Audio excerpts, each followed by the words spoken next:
right. Where are we at over there?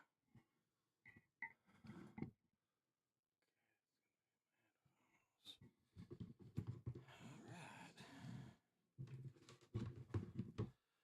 Huh, how did we used to do this shit? How did I go? Let's see.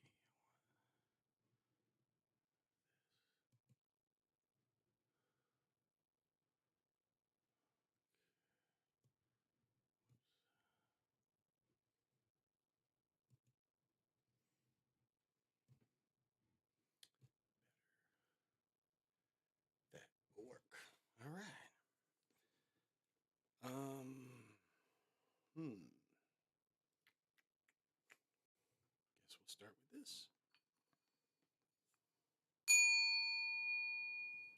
No, we do not start with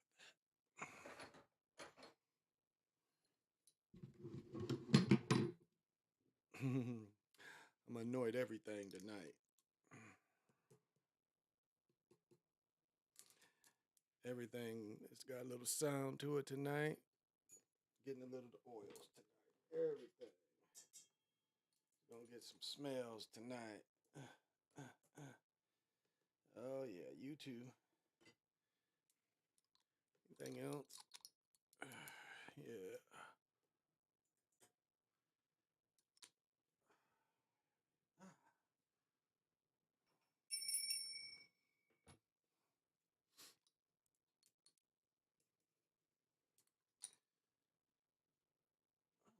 Go full thing. All right. We can do the full thing. Bring everything up. All right.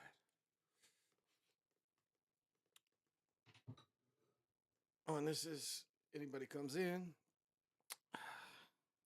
Just some simple eucalyptus.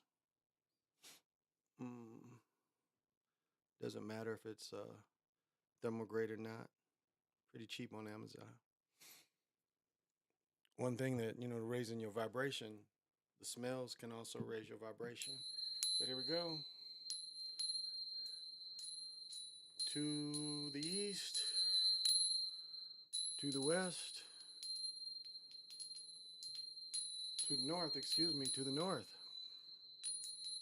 to the west, to the south, up above, below, in the center.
This can go down here.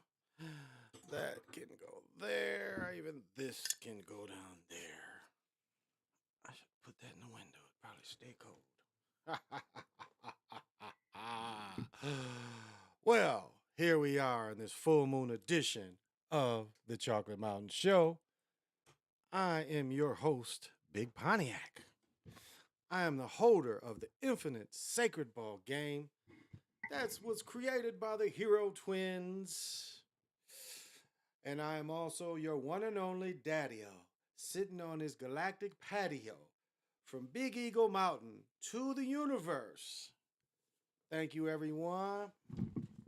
Yes, it's that way. That way's fine. Whoa. Whoa, Nelly. And tonight's show is not sponsored by, but we greatly appreciate Elliot Nest Brown Ale. So pop 'em if you got 'em.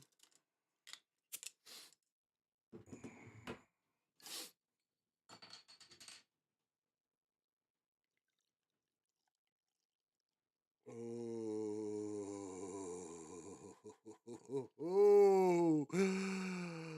Don't you wish you were me right now? Don't you wish you were me and was holding this beautiful brown ale up here on Big Eagle Mountain?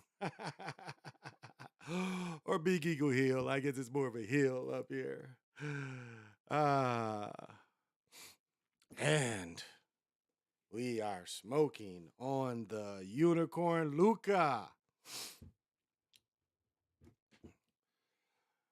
So as I said, pop them if you got them. Smoke them if you want them. I am going to do a little smoke for the full moon tonight.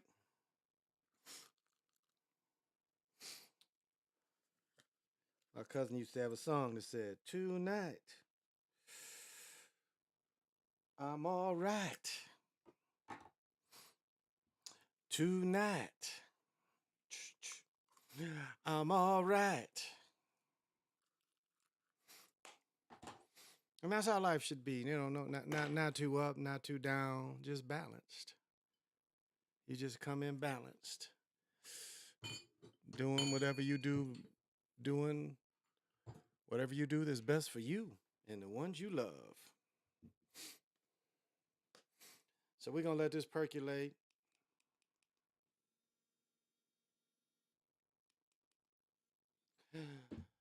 And see what's happening. Who's up in here? My brother Sean, down under. Thank you for joining me. CWE, Suns Valley. And my man Jeffrey Lane keeps me up on all the things. Thank you for joining me. I appreciate you coming and being here with me on this morning hour of the full moon. We are in the peak of the full moon right now. So that's why I gave out a little few different vibrations today, because it's all about manifesting, and about manifesting and manifesting in a very positive way. Now, what is this? Why is this? Oh, where are you at? Okay, I can operate that from here. Sorry, brother Sean. Thought this was here already. All right, there we go. So what is in the news today?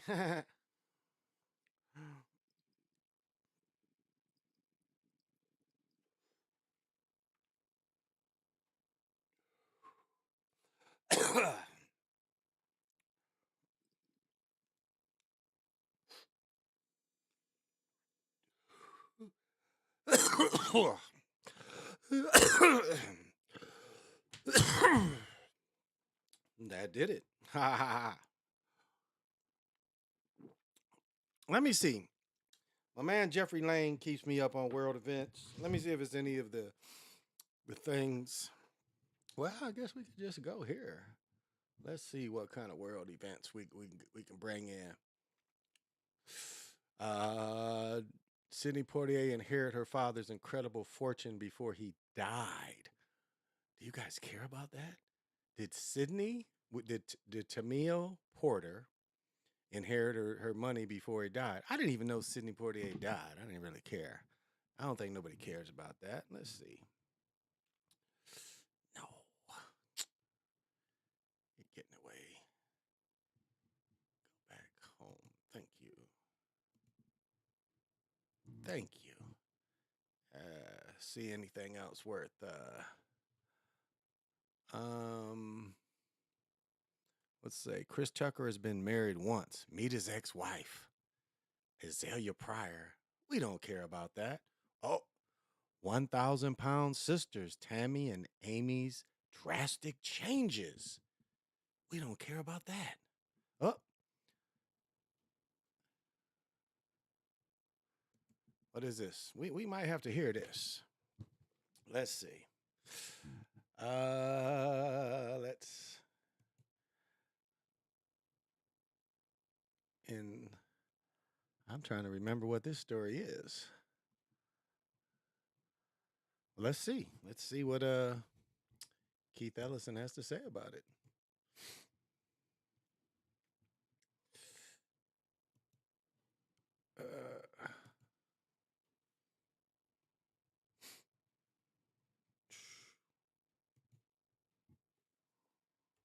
To do it.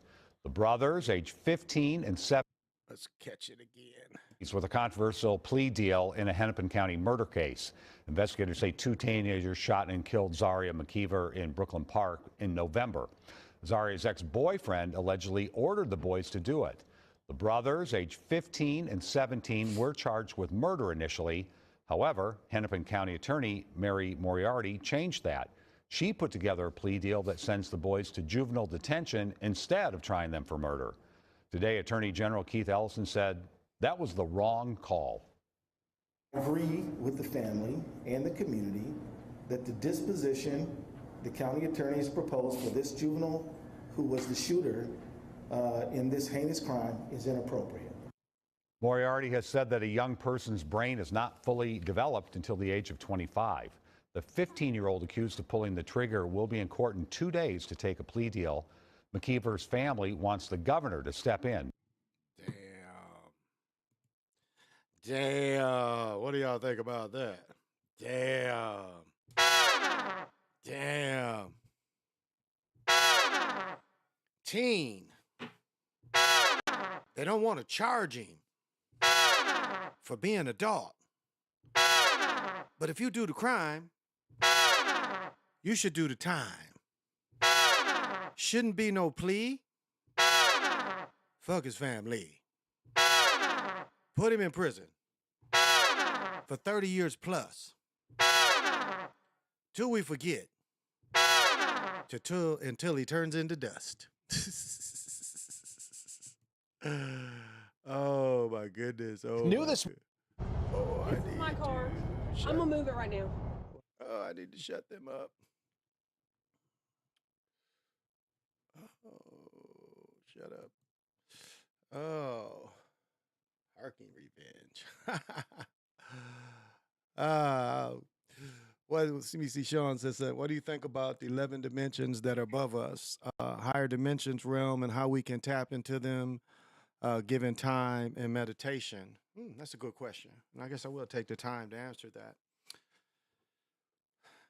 Well, again, you want to start anything like that being, you want to tap in, you want to see how grounded you can be first. Because to really take aims, and I don't even know like if sometimes I wonder about just even the idea of the dimensions, because like when we close our eyes and we tap into the astral zones, and I guess the best way to really kind of understand it is it's like I guess that's why string, or you can even saying the hematechnosphere in the middle, the donut in the middle is radiating all the things, and that you are trying to really touch into that kind of source, but you go through hallways of seeing that source.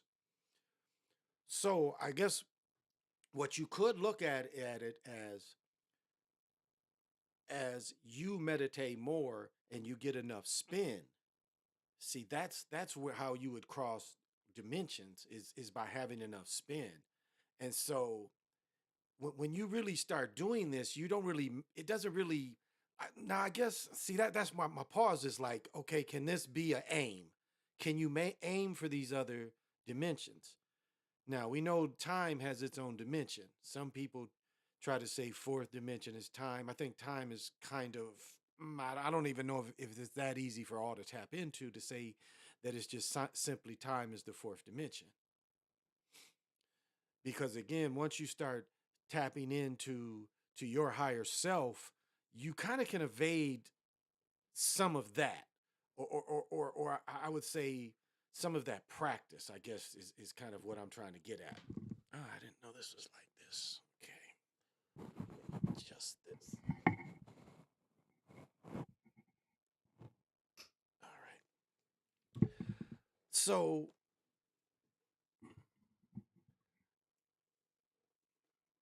I don't even know if I would have to bother with worried about dimensions, because once you start tapping into your higher self, you'll start seeing what your role is spiritually.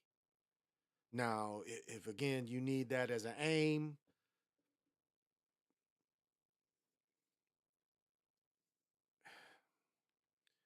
I would say the biggest thing is to recognize, and even if to say like just to aim as just to show your progression.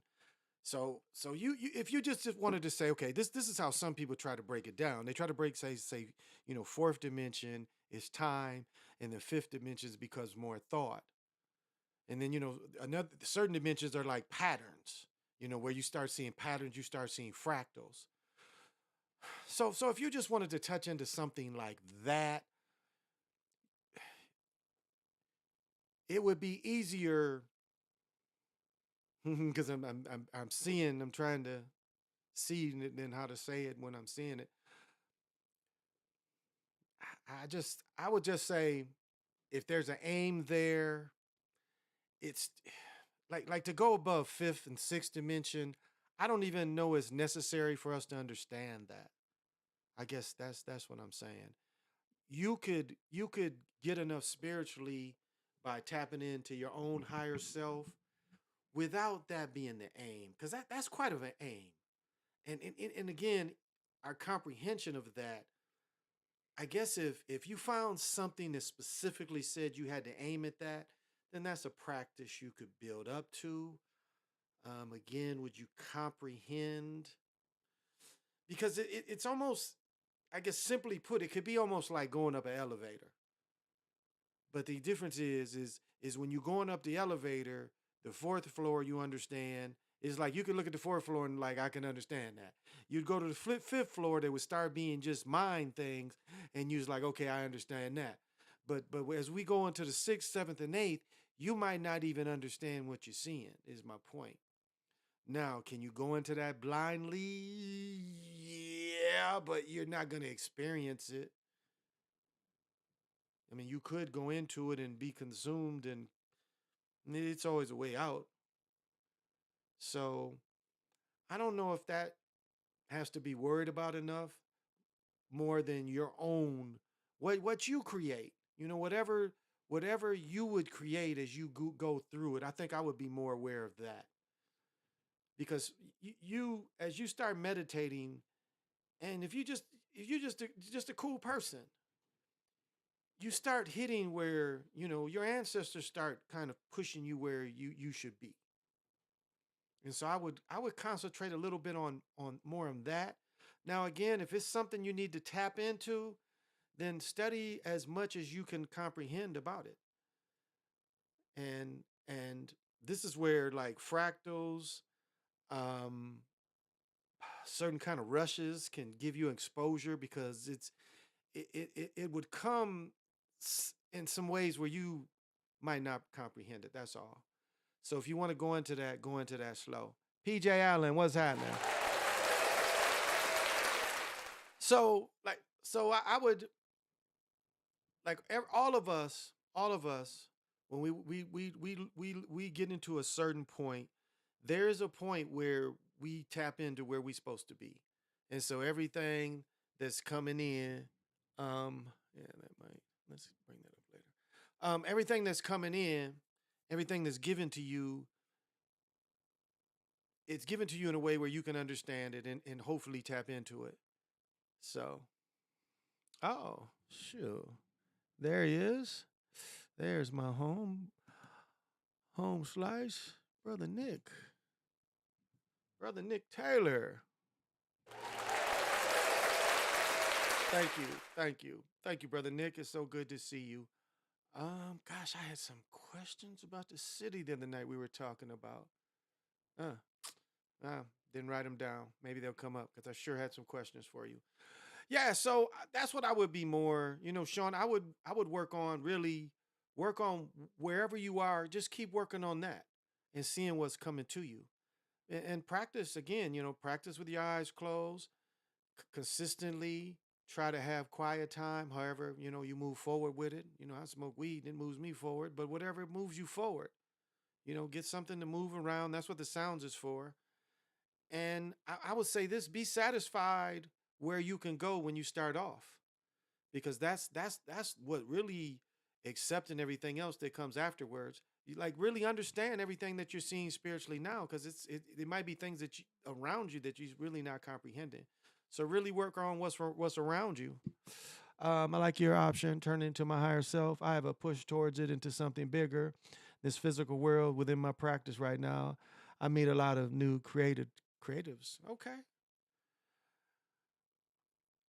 But there's a place that we all meditate, that we see that like when people say what kind of houses you're in and stuff, it comes to you where you're supposed to be, the protections that you have and where you're supposed to be, it always comes to you. So keep that in mind. It comes to you. So, and just take your time and be consistent with what you do. Be consistent with what you do. That's all. And I'm gonna tell you, this thing bothers. It's I've talked about this before, and a lot of people think it's mental illness, but we have examples of TV shows showing how this thing goes. Remember the TV show Fringe? TV show Fringe was quite informative, and now there is a thing where could be called direct, dimensional drift. And I think I used to suffer from dimensional drift bad, because one side, and it's almost like your twin is living right there, like your twin, and that other side of the mirror is really you. It's so part of that. And I say Fringe because that's what Fringe was kind of showing you, where our dimensions was kind of coming. And I know some people have the ideas of, and this goes, I guess part of this goes into, looking in this reality being the simulation, because if you looked at this reality being the simulation, then everything would have to have another consequence. Because the simulation, to be on top of everything, the simulation would also have to know every outcome. And I guess that would be a little bit of fate, what the fate is. I guess, that's, we would come into a little of that. So, and that's a hard thing to really comprehend when you're going through it. So that's why it's important to stay grounded. That's why it's important, to sleep your dreams, live your work. Sleep your dreams, but live your work, and make your work be your dreams. That's what it goes by. I mean, no matter what kind of work you do, enjoy your work and enjoy how you making a living for yourself. Enjoy what you do. But Master Dynamic was all powerful, all knowing, forever advancing powerhouses. And indeed they were. Hey, B Brown, what's happening? What's up, A? Outside of ourselves, should we trust anyone 100%? Well, I would say right now, my fiance, I trust her 100%. I wouldn't be about to make this obligation we making without that. I couldn't live like that. I give the same. So your family is like your tribe, your team, And there is some points of some people have family members where they trust them with everything. I trust my mother. Uh, my mother's 82 years old, and I trust her. May not follow her judgment, her advice, but I do trust her. So there's others that I know would fight with me. And that's a tricky thing to even talk about. There's those that would fight with me.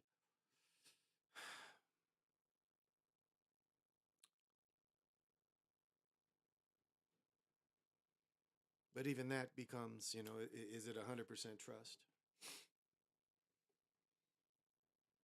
My grown children, I trust them to the most certain point. Because again, we know, the things that we go with all grown-ups. It ain't always, but if it became a situation I, where we would have to coordinate, most of my children I would trust. So it's a subjective kind of thing. I would say don't trust wide groups. Trust how you move, and then trust your group how you move. And then remember, we're all dealing with men.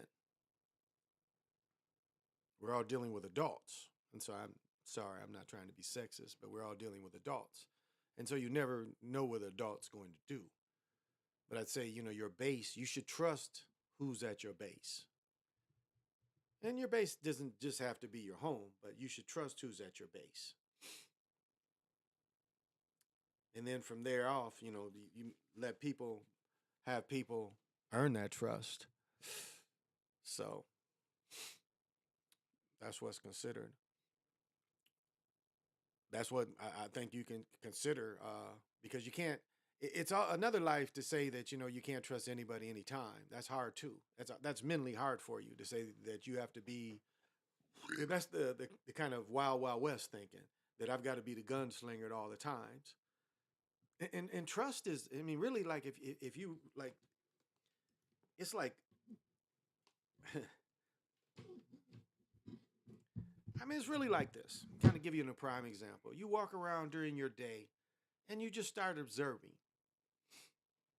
But you happen to observe everybody you know, and you have a chance to observe should you trust these people or not by observing everything they do. Now, what they do on that given day may have nothing to do with you and them, but it's still just observing the way they move around. So that's kind of how when you have your base. And then, as your base extends, or as we say, extended family, I guess you could call it, that's how you've got to play. But you've got to play individual. As you go to each level, you got to see, how much trust I can give this individual or this business, because you trust businesses too. So that's I love Friends. Yeah, I used to love it too. Friends was, and I would say I suffered, I think, a little bit from that, because it was like you would just see it sometimes. You'd like see the other side, but you see, and I think that goes into like the movie Everything All at Once. What did they say? This was the worst edition of herself. Now think about each and every one of us. If this is the worst edition of us, we're pretty damn good.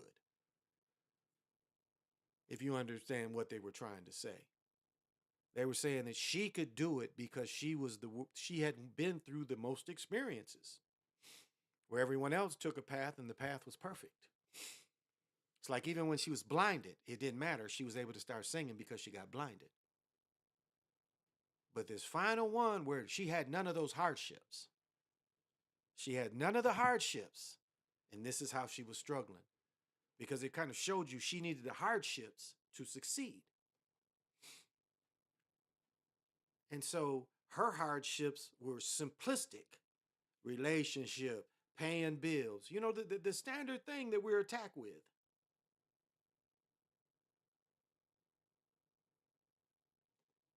And so these are great media lessons on how things are done. And I'll say how you can cope with these things. and how you can cope with these things. Because you look at like, because I know at times I was worse than the worst edition of myself. But I kept going and I kept going and I kept going and I kept going. Oh my goodness. Oh my goodness. Homeboy, I had something to ask you about the city the other night or yesterday afternoon. Man, where was it? I don't even remember now.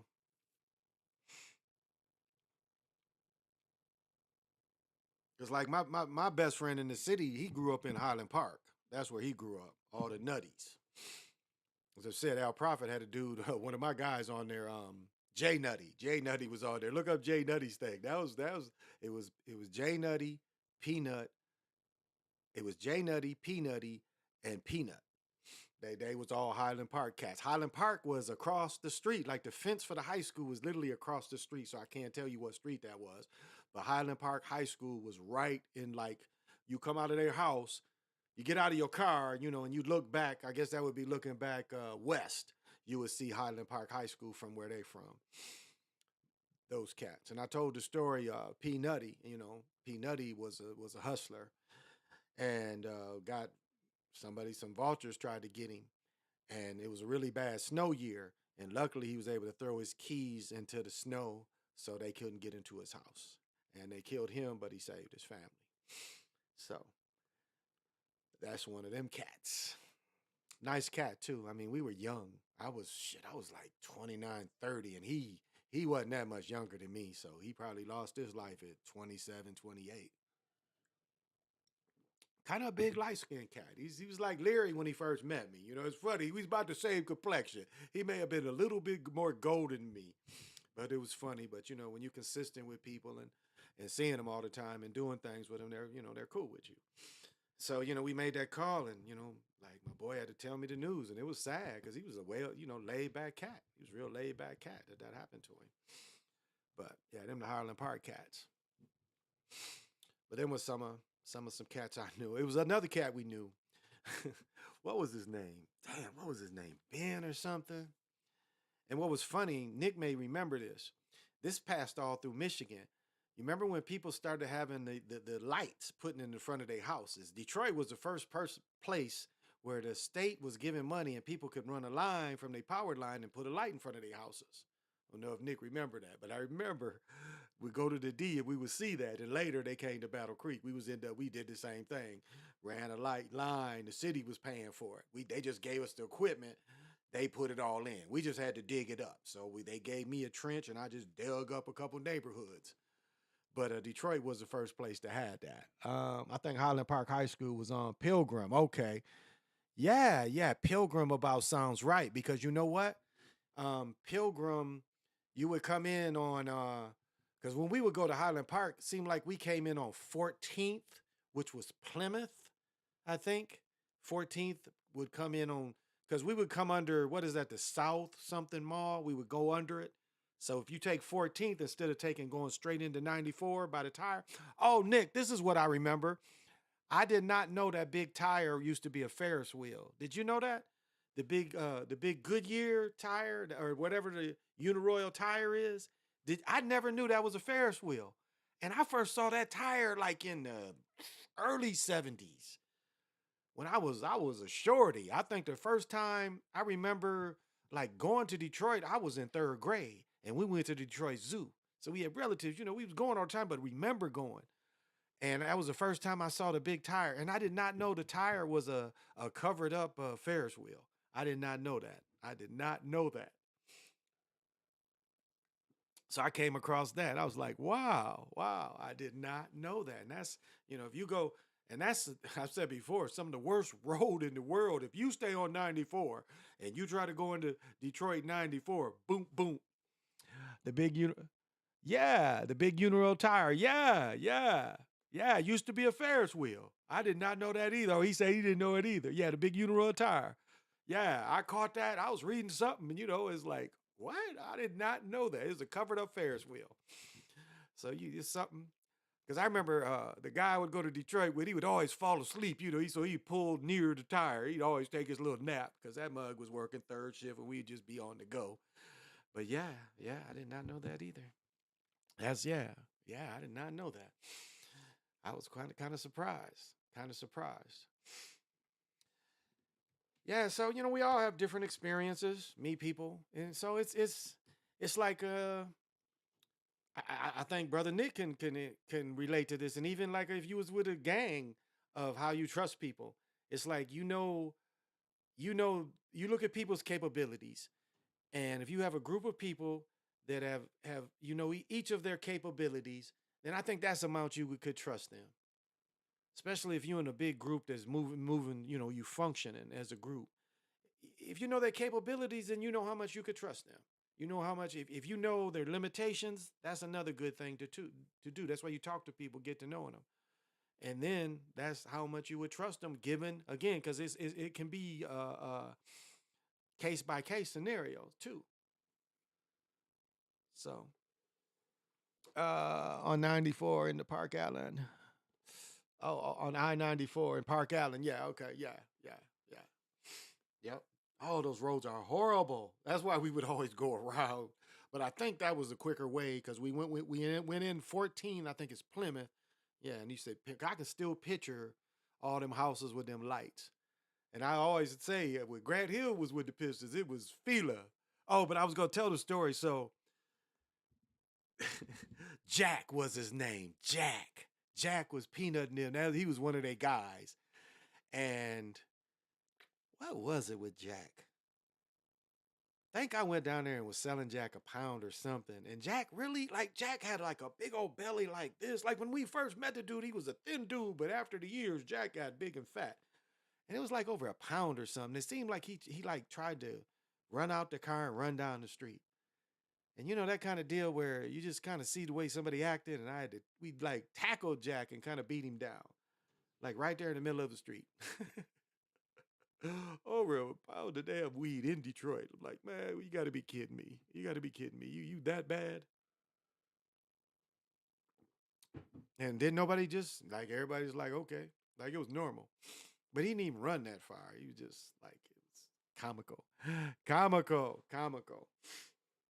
And I had another friend that I told this story the other day. He got shot in a car dealer. He got shot in a car wash. Mike did. Mike Whitaker got shot 5 times and lived.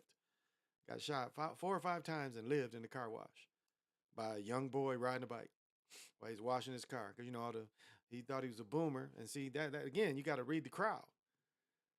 So if I'm and I know how hanging out is, but when you're in big money and everybody know you big money, you hustling, it's sometime where you just you read the crowd and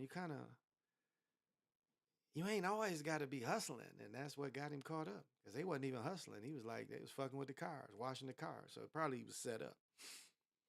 And that's where, you people to do business with you sometimes will set you up, no doubt. Because you may threaten him in some way or another. So again, you always got to pay attention. And so sometimes it's not even worth hanging out, and people hang out. That's why one rapper, he's mad because you've got 228, like you have 2 guys worth $28 million shooting craps. If you're worth 5 million and you're worth people worth thousands, why are you around them? Especially in a gambling situation, that makes no sense. When you can go to any casino that's a legal casino and you can have your own crap game. You can rent a room and you can have your own crap game.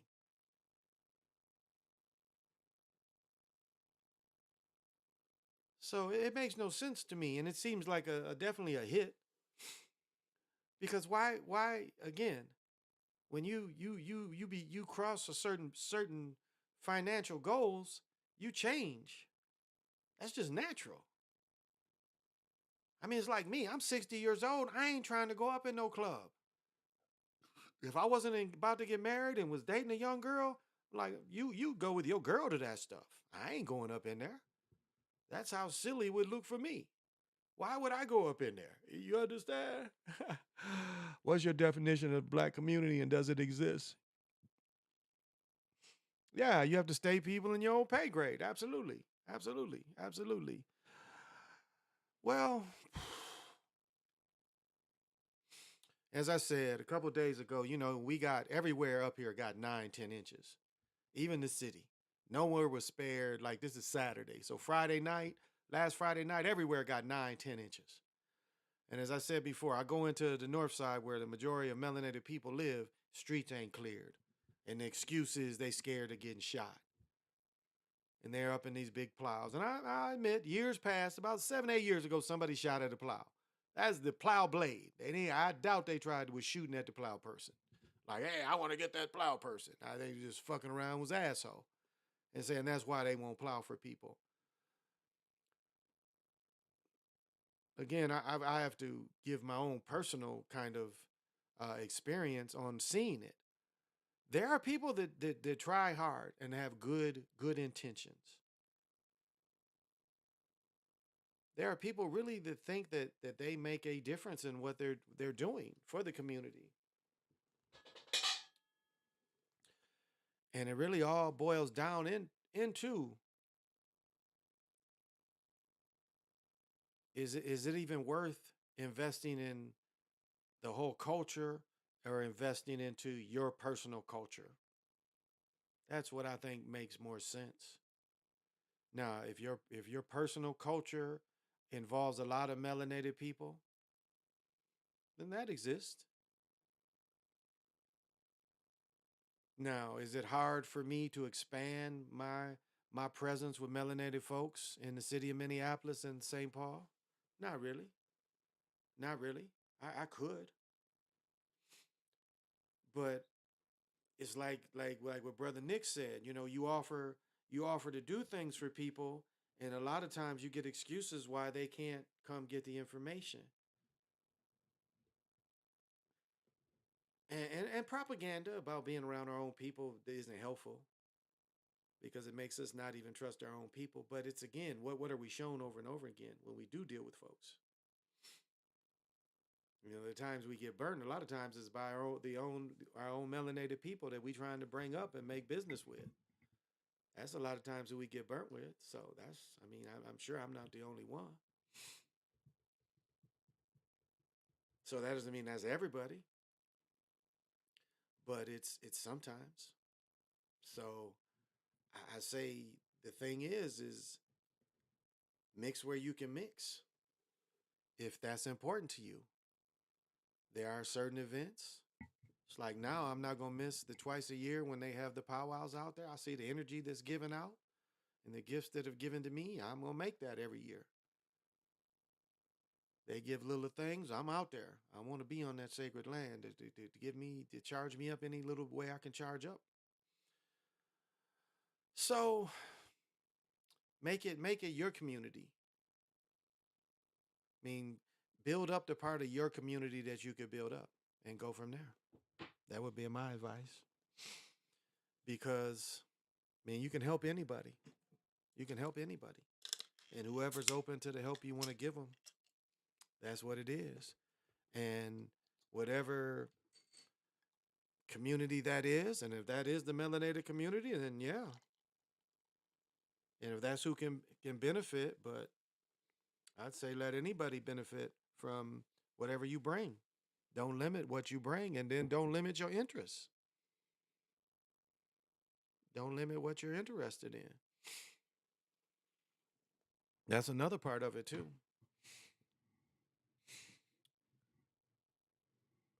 And that's what I try to do.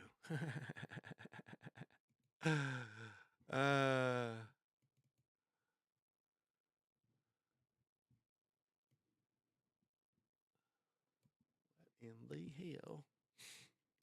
I want to be right there. There we go. Boss, thank you for joining me. I'll give you some of my stuff. But yeah, as NTAT channel, Brother Nick says, you do have to stay with people in your pay grade. That's just how you have to move. That's just how you have to move. It's like my best friend, he's a boss. He works at the college. He wears all the stuff when they graduate. He's a boss, but that's my guy. Now, do I look at his stuff? Because we've both, in the past, 15 years, he's been my best friend. We've both seen each other's highs and lows, but we always been best friends. And so now he's somebody that I do trust. And as I said before, I do trust him. I'll say that. It's funny. I had a joke. It was a joke about loaning money, and I called him, and I'm telling him the joke, but the joke starts off, "Can I borrow some money?" And he's like, "How much do you need?" He ain't even hesitate. I'm trying to tell this joke, and he threw me off by asking how much I needed. I was like, "You're not supposed to say that. Let me just tell the joke." But that's just the kind of guy he is. And so we don't put ourselves, we put ourselves around people like us, I guess. Philly sucks, slave master. Oh, okay. Oh.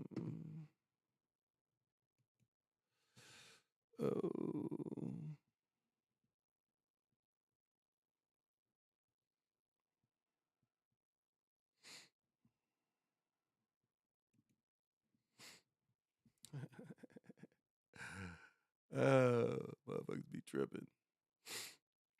People be tripping.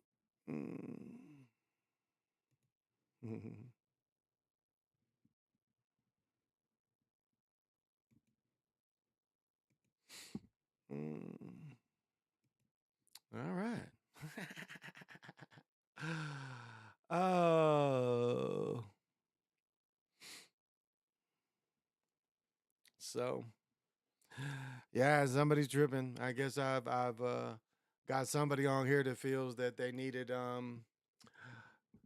my attention or something, or needed some attention. I don't know. I wasn't really getting that deep.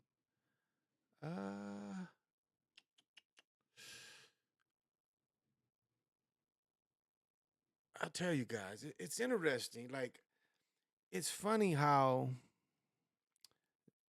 don't Jack, what's happening? What are we? We are 11th tonight. We were 11th tonight, so I don't know. They haven't played well. I don't have much hope for the Wolves. I don't have much hope. They tanked they tanked at the wrong time. Towns was gone for so long, and now look at the Lakers. And I don't know, the Lakers gonna make it or not, but they sure look a lot better than the Timberwolves look right now. So, oh, but did you guys catch where the big center Rudy Gobert, where he said that did you guys catch that? I didn't keep that, but he came out and he got fined. He came out and said that they want primetime teams. He said they want big market teams. He said that's why we getting all these shitty calls. Did anybody catch that? That's what he said when they lost to Sacramento. They lost They lost 3 in a row, and then they won the 4th one. I think they won last night. But that's what he said. That big center got fined, and the coach for the coach for the Wolves got fined the same thing. But that's what he said. He said it looks like the refs are against us, so these teams in prime time, these teams in these big market cities can make the playoffs. And of course, the article was saying, well, he must be wrong because they just lost to Sacramento. And, well, Sacramento's not a big team, and Sacramento's like the number 2 or number 3 seed. But he had a point. He did have a point. So I don't know if you guys. Oh, yeah. Towns. I hate Towns. Yeah, I hate Towns. I hate Towns. Towns is, again, his second, third game back, he's fouling on purpose in a critical game. Like, number one, why are you switching like that where you have to contest and you can't just contest, you got to contest and swing down. Oh, and I said this about Wiggins. Maybe I said this last night, just to remind people, all that stuff about his wife and Westbrook, it seemed like his daddy was sick. So if I didn't say that last week, he was on the bench today. So all those people putting a lot of poison out. So that's interesting that all that poison came out, but it seems like the whole time his daddy was sick. Because in addition to him, his sister does something and she was out of whatever job she did. She was gone from her job too. So it appears like that's the reason why his father's been sick these past 4 or 5 weeks. So, and they harassed his family. Yeah. But yeah, brother Jack's been with us before. Yeah, Jack's been with us before, but the other weirdo hasn't. but the other weirdo hasn't. I don't know who that other weirdo was. But yeah, Brother Jack's been with us. But I know you talking about the one that I took care of him. Because he was tripping. So no, I don't know. I don't know. They just have not really peaked at the right time. And I thought the sacrifice of Bud Grant and Felton Spencer might be a chance, but yeah, it doesn't look like it. So you guys think Embiid's game of 50 makes him the MVP? Because they are so critical. Because I'll say what Big Perk said shocked him. When Big Perk said the deciding committee is all Europeans and 40 Europeans, that hurt him. So that's why they start, oh, let's start putting their stats up to show. But they say when the Europeans won, they didn't lead the league in scoring. And we know that, what's his name? Nash. Nash didn't lead the league in scoring. Nowitzki didn't lead the league in scoring when he won his. But Joker won so many other things. Again, it's the European push. It's a European push too. And it's European and African push. Because they want the league 50% of each. Which is so wrong. Which no one protests. The players should protest. It should be 98% Americans. The talent is not that close everywhere else. If we got to go make up semi-pro places everywhere else to make them good enough to play over here, but yet we do the same thing over here, why are we bringing them over? When our guys here are trained and just as good. It makes no sense. It's like this thing makes no sense the way they're treating the people. And no one's arguing and no one's like, don't care. No one seems to care. And I'm not saying that maybe one or two, but it just doesn't, like Ghana's brother on the Bucks. This is third or fourth year. Why? Why is he get a spot and he does not have the talent? You know why they don't send him down to the G League? Because he wouldn't hoop down there good. That's why. That's why he don't go down to the G League. Remember his other brother that got a ring with the Lakers in the bubble.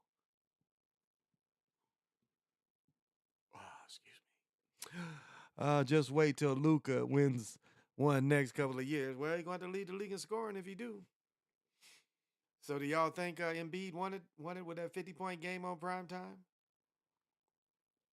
I don't know, y'all. I don't know. Forgot to take my medicine. This will kind of open up sinuses a little bit. So I don't know. I don't know if it's enough. If it was natural, I wouldn't have nothing to say. If it was just a natural progression, but it's not. The movies show you that they've been looking over there trying to bring cats over here. And that's wrong. It has never been needed in the history of American basketball. There are so many players in America. I mean, why do you think we had the And One and all these other leagues? Like at one time, we had the Eastern League, we had the ABA, we had the NBA. I mean, there were so many leagues everywhere. So when were foreign players ever needed? They had to go get Hakeem. He wasn't outstanding. He wasn't no All-American. He was somebody tall that they work with. He was lucky to work with Moses when he was young. But this is how hard they had to go find people. Remember the movie, The Air Up There? Remember that? They went to Africa and had to bring all the people because they could jump high. Remember it was the one tribe that could jump high? Remember that movie, The Air Up There, I thought it was called? And they bring that cat to America. Remember that movie?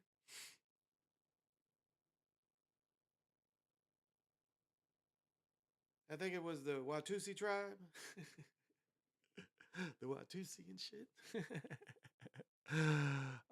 Chris Biggs made in the lab.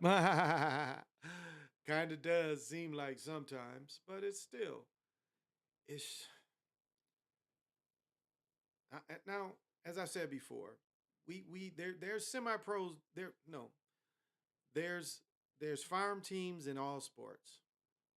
That's just the way sports are done. There's different levels of pros.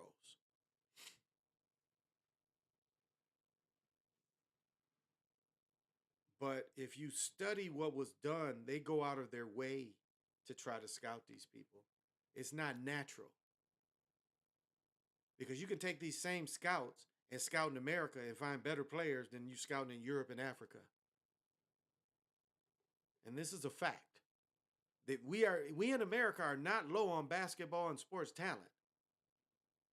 It had nothing, they didn't start going to all those countries that had something to do with, these American players just aren't good enough.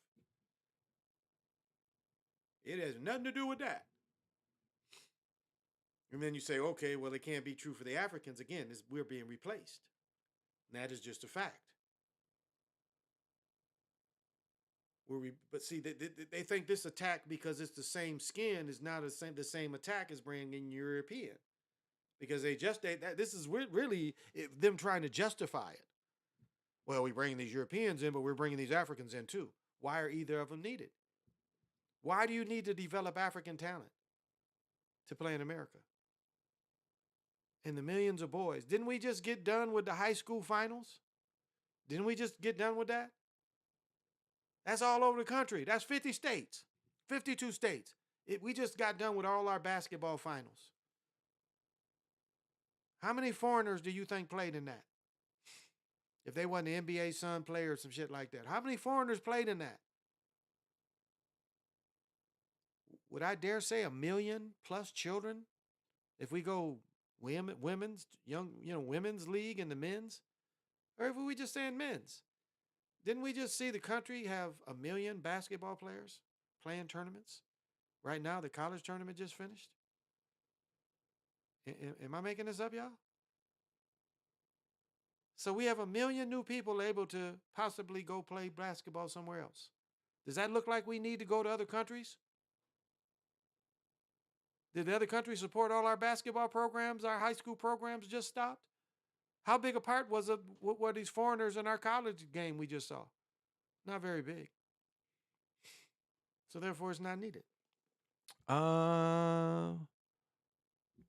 Ooh.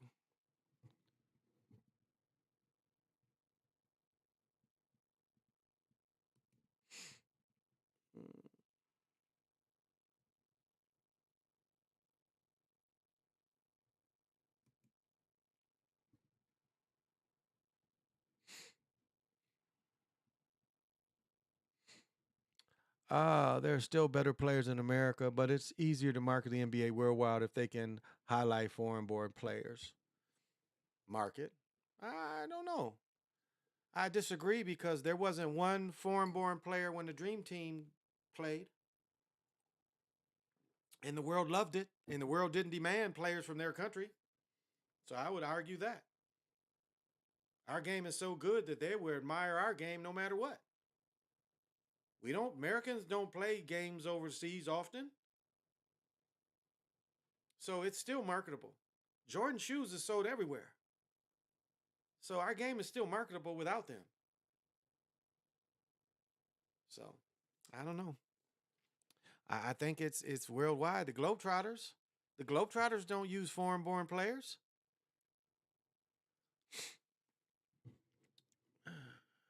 Yeah.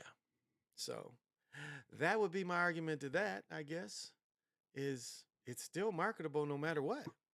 Still marketable no matter what. And I'm for free enterprise, but it's just sad. It's just sad that the people, as I've said before, Rashad Vaughn has to go play pro ball somewhere else. Why? His whole life was built up to play here. And for one reason or another, it's taken away from him. And he's 25 years old and had to play the last 4 years in Europe. Only played 3-4 years in the NBA. Didn't get pension money. Why? And you look at the Bucks, they can still use a player like him. So it's just, it's frustrating. It's frustrating, that's all. It's just frustrating seeing it and feeling for these people that just don't make it. For one reason or another, they don't make it. And that can be inconsequential sometimes. And then how long I've been going? Okay. So it's hard. It's hard. Let me see if I can bring up some of this stuff that Jeffrey was sending me. Man, it's 25 degrees here, y'all. It is so damn cold. It makes no sense. It is so cold up here. We're supposed to get good weather this weekend, but oh my goodness, it is cold now. When I was downstairs, man, I'm tell you, I had the fireplace on.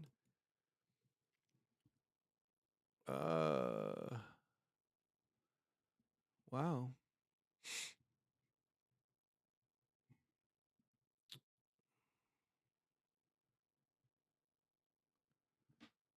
Huh. I don't know if anything. This is 24 damn degrees right now, y'all. Wow, it's gonna get a low. Yeah, no snow though.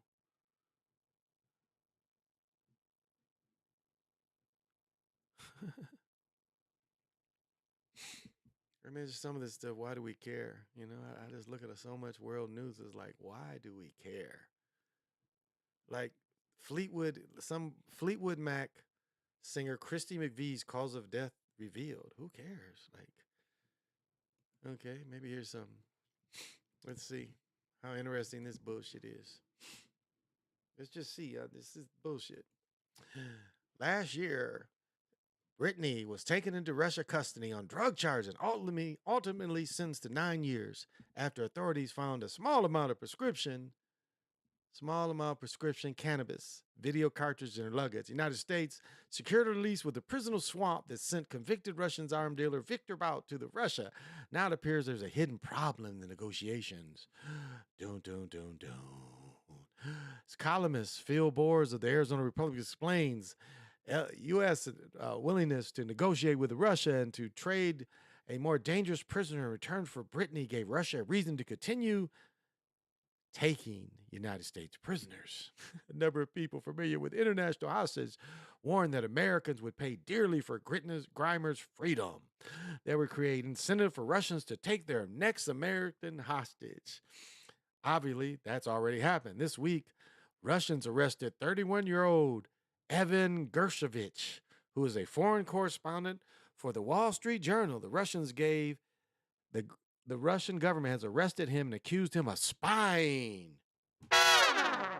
Spying.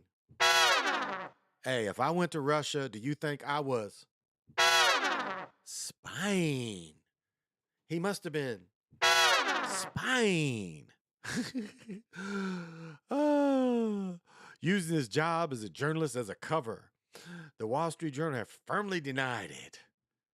Sounds like some BS to me, y'all. What does that sound like? That sounds like some bullshit. Sounds like some bullshit to me. I don't know.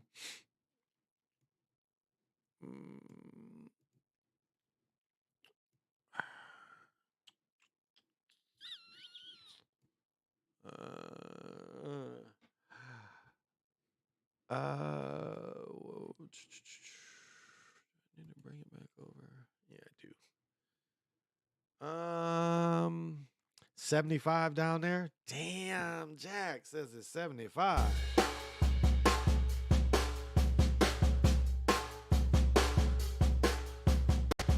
That's what I would do if it was 75 here. I would be like,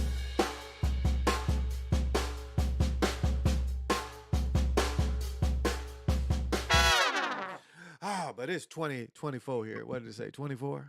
It's 20. It's damn freezing here, y'all. It is cold. I wore winter coat. Who do you think for the MVP, OTF? I'd like to see Embiid get it. I'd like to see Embiid get it. Especially, I think for Embiid to get it, though, they probably have to win it. So we'll see. We'll see. They usually give it right then. But I'd like to see him get it. I think his season has been the most complete. I think he's tried to play more games despite, his physical limitations and injury in the long season. But to say Joker has played the best, and they again, we know what padded stats is, and we see that a lot with Joker. The padded stats, don't guard your man so he can get 10 assists. I mean, again, watch the games. Watch the games. Now, is there a spot for him? This is the thing that you have to learn and understand about the NBA. If you're on a team in the NBA and you practice every day, you stay sharp. You can hoop. There's no doubt about that. Now, when I make fun of Ghana's brother, he can hoop in practice. And if you put him in a tournament, he could hoop because he hoops it with the best every day. Now, they don't go full court practice very often once the season starts. But if they do need to work on something, these cats, they put in work against the best. They have so many days off where they can scrimmage. So these dudes do work against the best. I've never said that they're not. They are. They work against the best, so they are the best. But it's just, certain cats get opportunities you don't see everybody get. That's my thing. So right here it says Andrew Wiggins will miss the final. Okay, I'm on it. Wiggins won't play in the final 2 games of the regular season, but he's joined the team after 51-day absent. He'll continue to work. He'll wrap it up pretty quickly. So he will be in the playoffs. They close with Sacramento, and then their last game Sunday is the Trailblazers. If the Warriors can avoid the play-in, it would give Wiggins another week to get his conditioning back before the preseason starts. He hasn't played since the 13th. So, Bucks claim 1 seed as Giannis Antetokounmpo sits, but Middleton got hurt, I think. Yeah, because he didn't play tonight when they beat the Bulls easy. I saw most of that game. I got home, got back. Man, next week I'm gonna show y'all some pimpy shit, man. It just show you like how you say some shit on here. I said some shit on here and some shit like sometimes they say you say you can do some shit with some bread. Shit, I said some shit on here and they was like, okay. And boom. Whoops, there it is. It's like, okay. You heard me and you put it out there. So I was ready to do business. Sometimes it helps when this behavior surplus that we give away, that we eagerly give away to people in our jobs and our driving and our spending habits. And that's what makes us valuable is behavior surplus.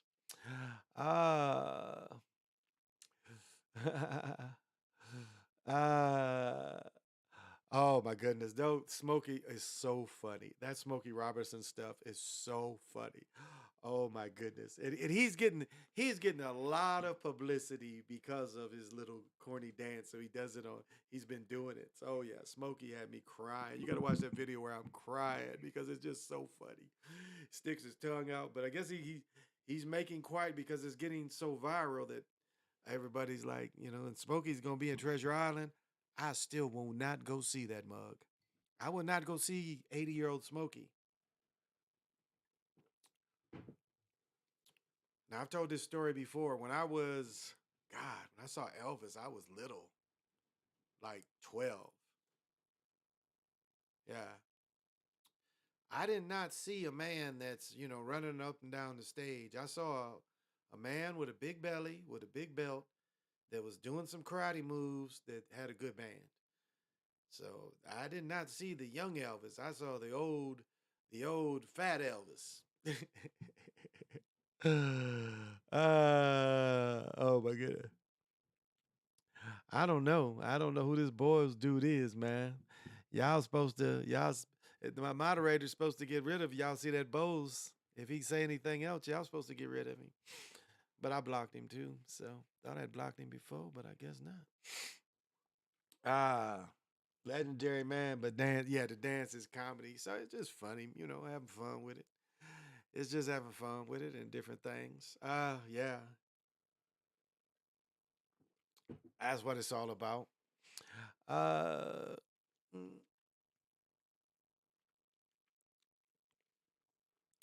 Mm, so I don't know. Some of this shit is not interesting to me. I don't know, guys. It's just not. See if I can take that. Yes.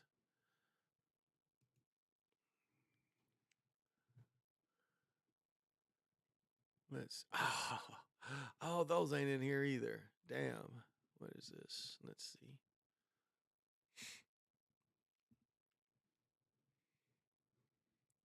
Here's something you don't really see anymore. Check this out. I was pointing this out about when you see Michael Jordan. See, he's wearing a gold chain here. See that? He's got a gold chain on. And you see Michael Jordan playing. And look at that knee brace.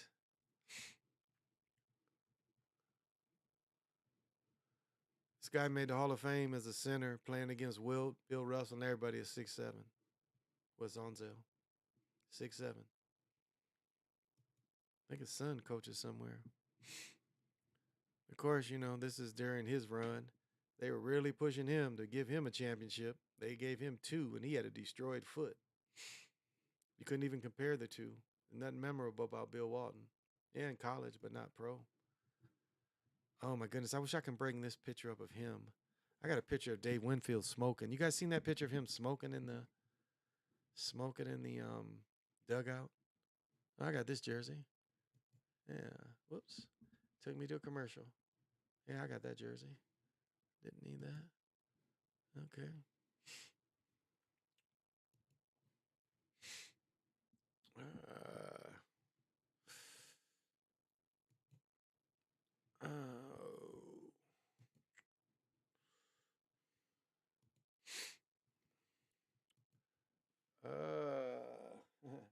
He's a weirdo. Look down and seen that. Exactly. Some weirdos. Trolls. Let's see if I can. Let me see if I can look this up.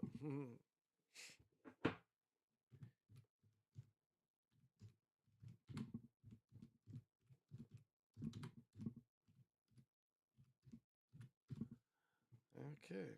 Let's see what this will bring up. Ah, here it goes.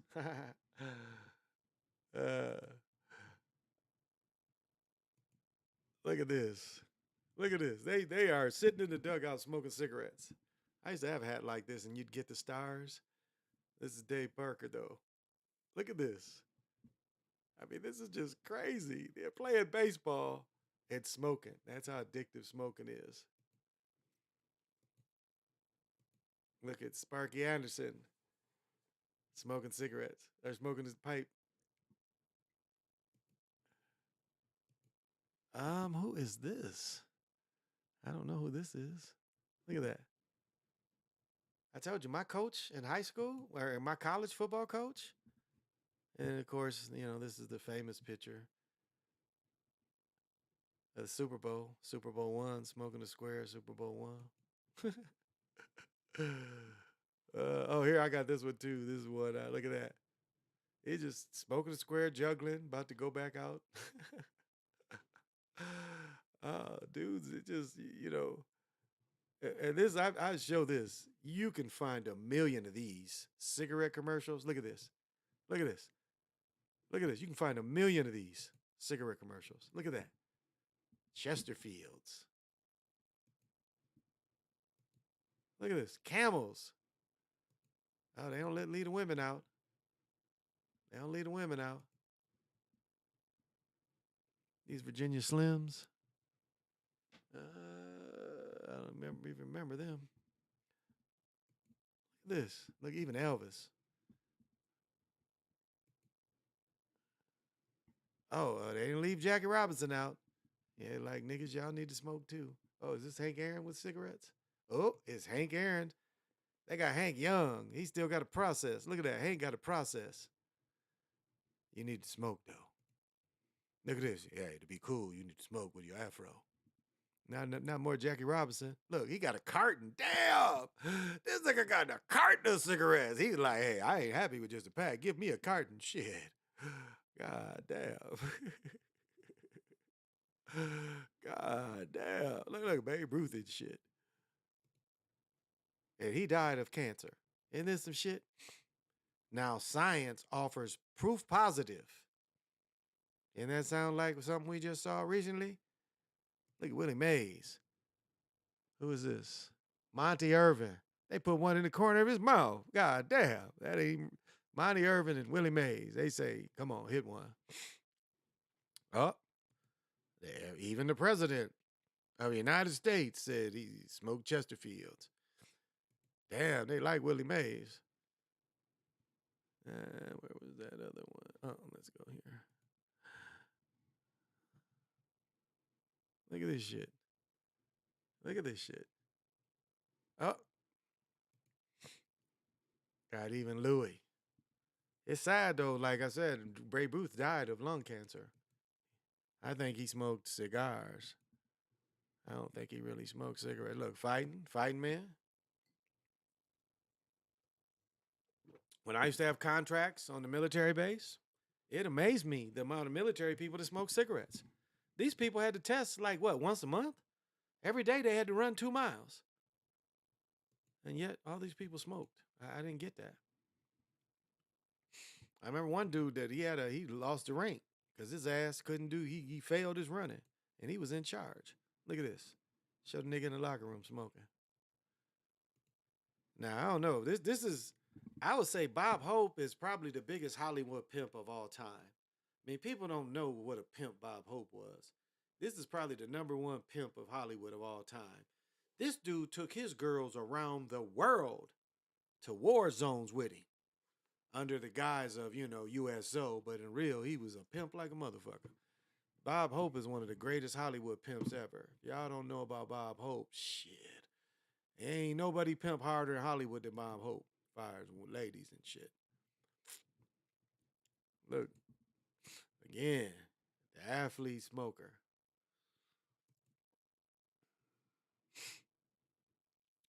Look, everybody smoked. Everybody. These ain't new commercials. These commercials is old as hell.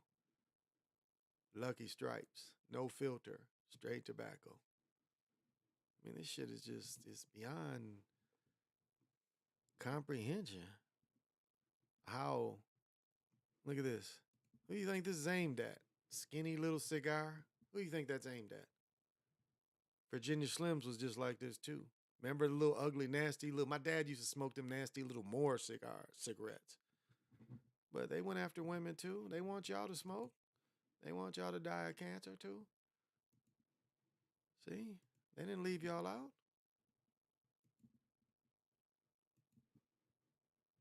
They want y'all too. Look at that. Really? Would you date a woman that smoked a Lucky Stripe? And of course, they had to come up with something. They say these are super strong. I don't know. And then, of course, this is what most melanated people want. They want the sweet. They want that sweet. Of course, they got to make it look cool. This George Benson. He kind of looks like George Benson, but the blues singer smoking a cigarette. Jimi Hendrix. Look. See?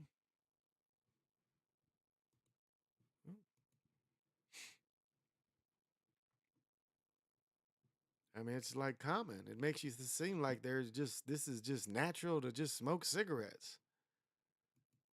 I mean, they really think like it's just natural.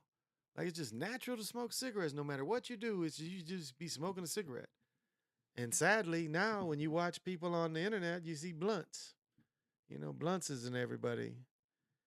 And blunts is almost, kind of, but you can't get away from it. The sea, the air, everywhere.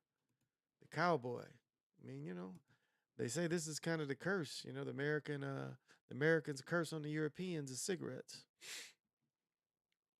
Look at Magnum P.I. Even he had to have a cigarette. You can tell that ain't in his hand. They had to write it there. He don't smoke. I mean, you would think a guy like this is too old to smoke. Look how old he is. This is a 40-year-old man, if not 50, showing him smoking. And John Wayne died of lung cancer. Or he fought lung cancer. Remember the Marlboro Mans that, lost all his jaws? Remember the original Marlboro Man? I think it's him. He died. He lost all this. I think this guy right here. So I don't know. This looks like this is normal, and it's not. This poison has been pushed at us forever, guys. They make it look at this. Why? Like, what is this? Why? Parliament. We're going to turn this mother out. I mean, it's just horrible that it's just so in your face and tries to make it look so cool. Winston, it looks so cool. So yeah, we need more of this. Yeah, yeah, yeah. Oh, yeah. Ooh, yeah. Let's drink. Ooh, we're in for drinking. Oh, that looks good too. More drinks. Oh, yes, more drinks. We are drinking beer. Ooh, ooh, under your skirt. That's what's under your skirt, lady, is beer. I like you. Ooh, where are you at? Man, you could party all day. Oh, my goodness, all this good beer. Oh, am I a hypocrite? Is it the same thing? Is it the same thing? Am I a hypocrite?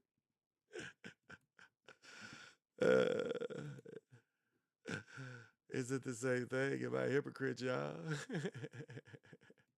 I remember we used to say, up with dope and down with hope.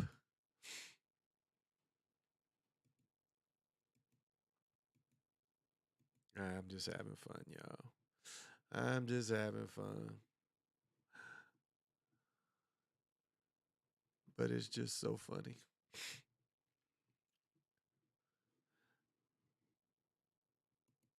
I'm just having fun, y'all. This is just fun for me.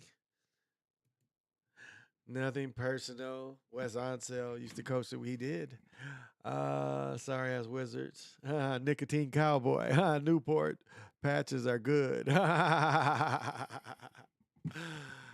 wondered what took them so long to get in that type of business. I thought they would be right in that type of business, but they really didn't. I thought that was natural for them to sell the carts and all that. To me, it seemed natural as the business was changing. You change. But what was slick, what they did is, y'all remember what they did is the cigarette company could never, like 20 years ago, they gave them billions. And like now, if you look at, I'll tell you example of how this money's being used. If you look at the commercials for the anti-vaping, now are paid for by the cigarette companies. Did you guys know that? Did anybody know that? That the anti-vaping commercials now are paid by the cigarette that's that $1 billion cigarettes, because it's so there was so much money that kind of had to be anti-smoking. And so now with the cigarette companies, it's interesting. The cigarette companies, if you saw those puppets with the anti-vaping, the cigarette company, that's the $1 billion settlement. But you can no longer sue the cigarette company. You can no longer sue them.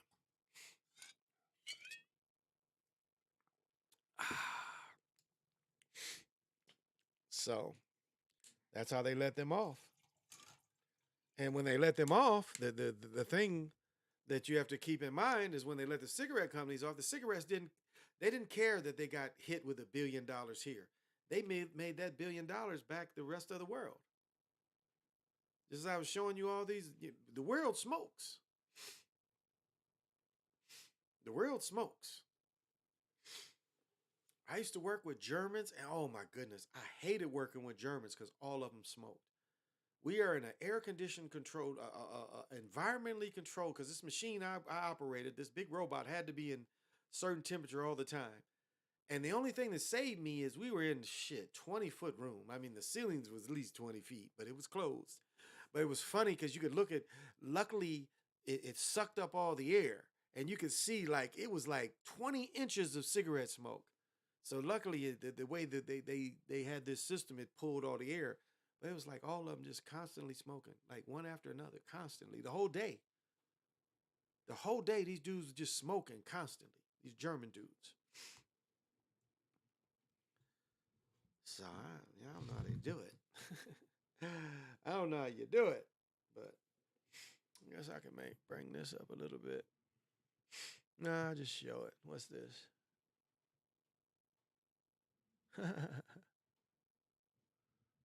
Oh, what is this right here? This might be worth reading. Let's see this. This has been kind of the way. So check this story out.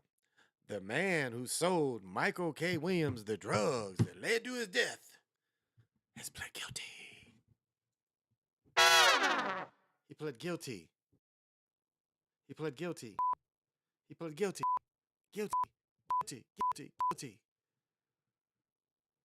So it says 39-year-old Brooklyn man pleaded guilty Wednesday to conspiring to distribute heroin, fentanyl, and fentanyl analog, which resulted in the death of actor Michael K. Williams, which is also on film. You can see this where he buys it. He walks up to the guy on the street. He hands the guy some money. The guy hands him the drugs. I don't know if that's going to be in this article, but you can find it. It's out there. That killed him. This office and our law enforcement partners will continue to hold accountable the deaths who push poison and exploit addiction, cause senseless death in our community. But was it smart to have a man who had addiction problems to do a drug show? Remember, this nigga was flying all around, going around drugs. He went around heroin too. So was that smart? Known as Green Eyes, was part of drug trafficking organization that operated between 2022 in Brooklyn. In September, Cartanaga and other members sold Williams fentanyl-laced heroin and a fentanyl analog. What is a fentanyl analog? What the fuck is that? Even though Cartanaga and others knew Williams died, they continued to sell heroin in broad daylight, according to news releases. So 1, 2, 3, they all arrested. A 70-year-old dude was arrested. Distributing fentanyl-laced heroin, pleaded guilty to a lesser charge. So he's the one who told. Yeah, Macy, whoever Macy is told. Because you see that? Pleaded to a lesser charge. Case against the Rhodes. And yeah, he's the one who told. This Macy told. Williams was known as Rose of the Wire, Lovecraft Country, died in 21 at the age of 54 from overdose of fentanyl-laced heroin. So he was brilliant and whatever, but he was a drug addict. So don't use drugs. That's what I say. Don't use drugs. Don't use drugs, and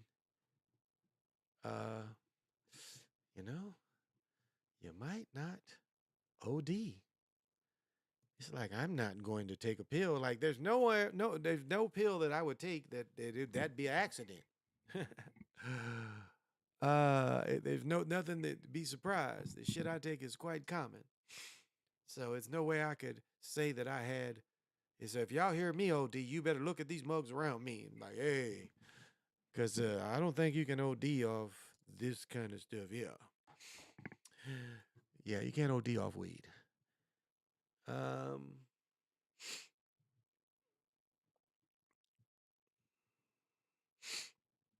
Man, let me show y'all. Look at this shit, y'all.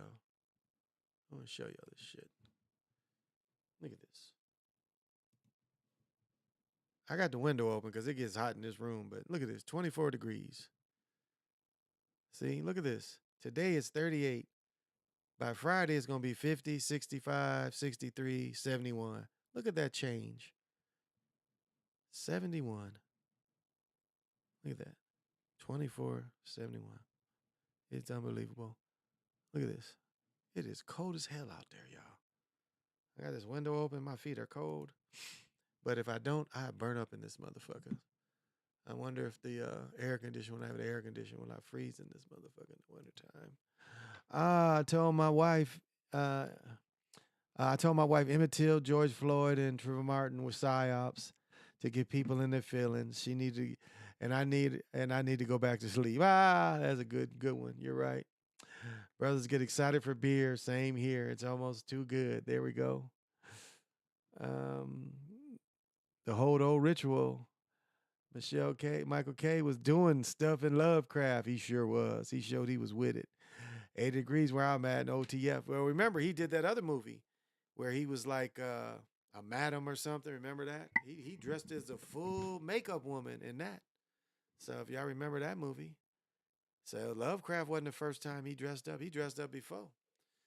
He dressed up before in another movie where he's playing to dress up. Vin Rames.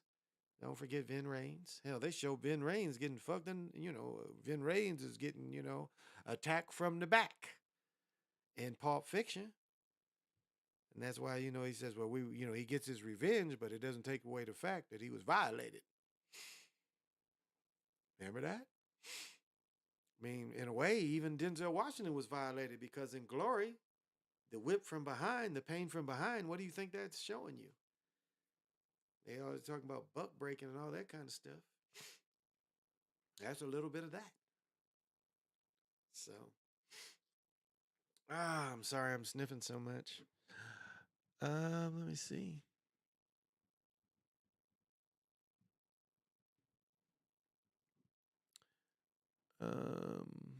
Yeah, they just take advantage of us all the time. So we just don't know which way is up. Let me see if I can get this.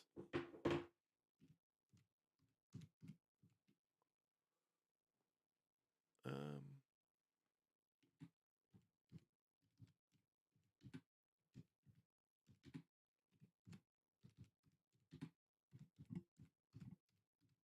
see if I can find this picture. Yeah. No. Wrong person.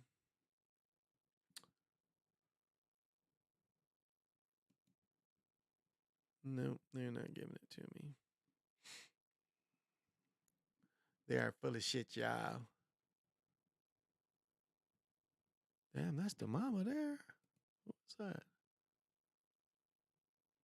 Oh, that's somebody else. I don't know who that is. They are on one.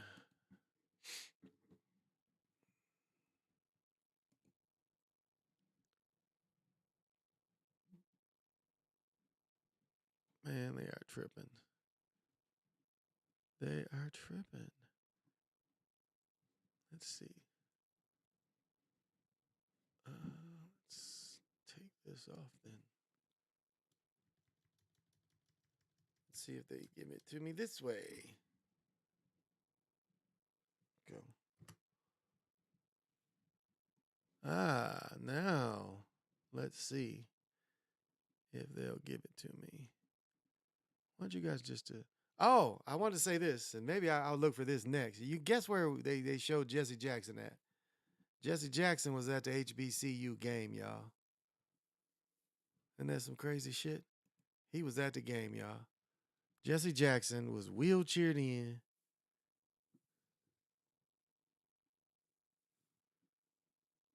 At the HBCU game that was this past weekend. Let me see if I can find that picture.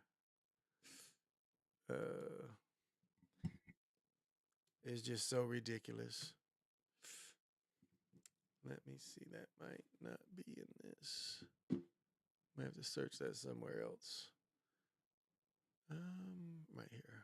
Yeah. Right. Okay. Jesse Jackson at HBCU All-Star Game. Let's see if they got any of that. This ain't young Jesse. This is young Jesse. This ain't. Let's see. Nobody wants that shit. Let's see here. They put it on here. Not there.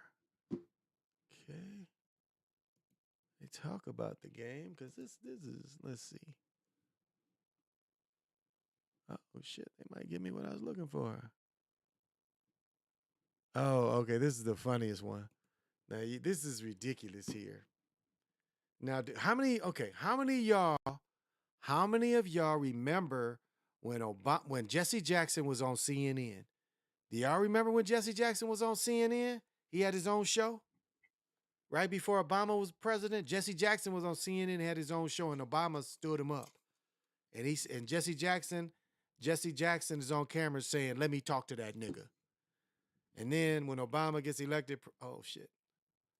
Here we go. Come on. This should have been made a meme. This is what he looking like when Obama, he's in the audience doing this. Look like he done put some hot sauce in his eyes. He done put some shit in his eyes and make him cry. But he crying because of Obama was elected president. This is such a phony. Whoops, this dude is such a phony, y'all. But let's see, maybe I can get off of this to find what I was looking for. But he was at the damn game in a wheelchair, y'all. No, he's standing up there. But he was at the game recently. This is look. Look at that look. He's feeble. He's feeble. Look at this. See how feeble he is? That's more what look at that. He's not there. He is not there.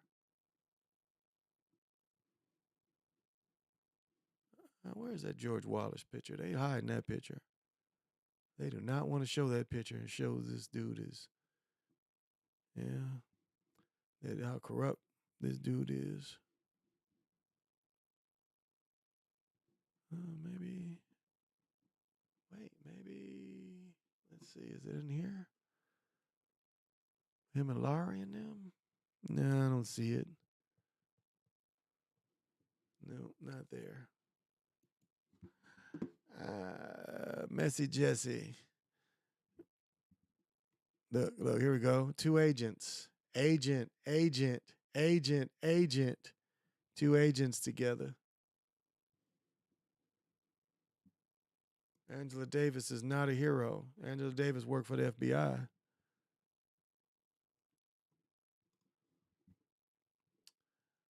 Yeah, they don't have this one.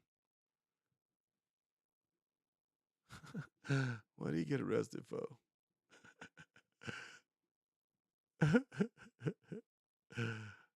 Clowning him. He got arrested for something. Probably for some civil rights stuff. You know, he'd be setting stuff up. Is that Jesse?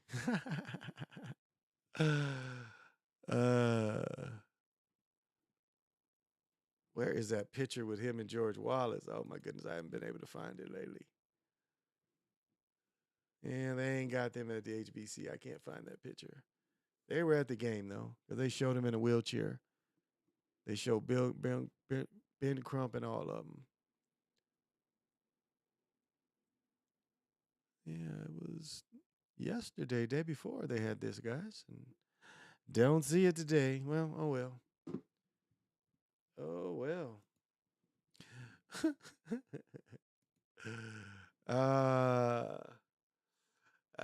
Yeah, they run them 42s in the ground. He got arrested for pinching butts. He's a clown. Oh, I hate to say it. Oh, I hate to say it. I got this. Check this out. I got one of these in the closet. This is A&T coat, Letterman's coat. I got one of them in the closet because he did play football at A&T. But yeah, I got that coat right there.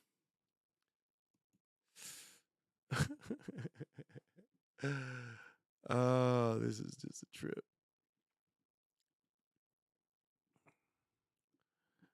Just these peoples that don't work for us. And that's the thing is like, how can we trust these people?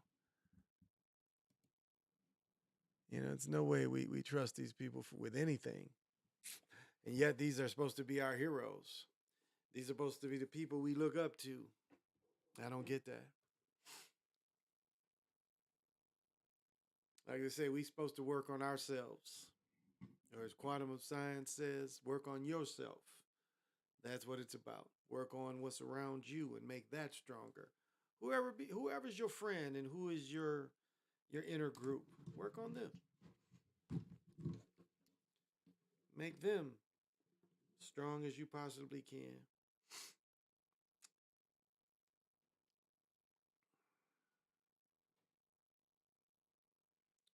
They're talking about Taiwan. Why do we care?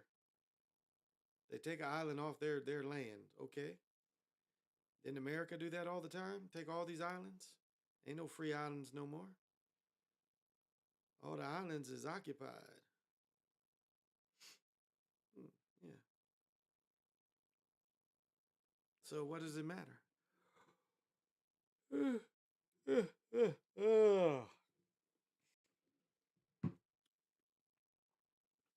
Oh, I do have something to do tomorrow. Yeah, I gotta get a little paperwork done. How long I've been going? Okay. Well, if people hanging with me, if y'all hanging, I can hang. So let's see. Oh, right here. Oh yeah, let's go back.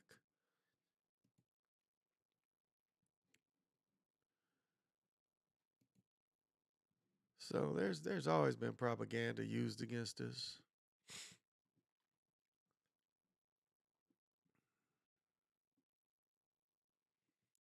And we have to recognize it.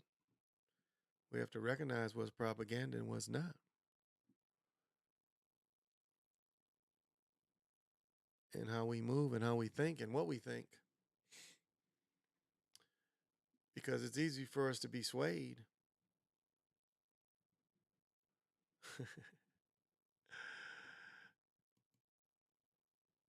And it's easy for us to be told what we are when in fact we're something completely different than what we're told we are. And it's easy for us to find out who we are. And then once you tap into that, you go from there. All these fraternities, motherfuckers got boule, and yeah, they do. They do. You got rest. Yes, all those ties. I agree.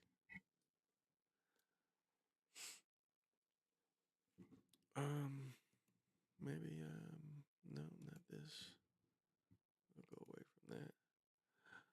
Let's see. I mean, we live in a world where it's just so much distractions and telling us about shit that don't mean shit, you know?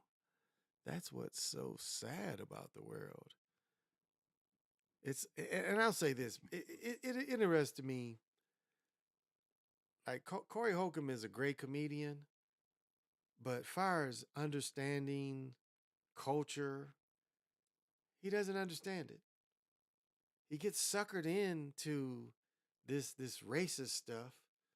Do you know the girls when they did the face? I said this last night. It was a 10-second little reaction. It happened so fast that if you wasn't, the cameras was posted on them so you could see. But it's nothing. It has nothing to do with racism.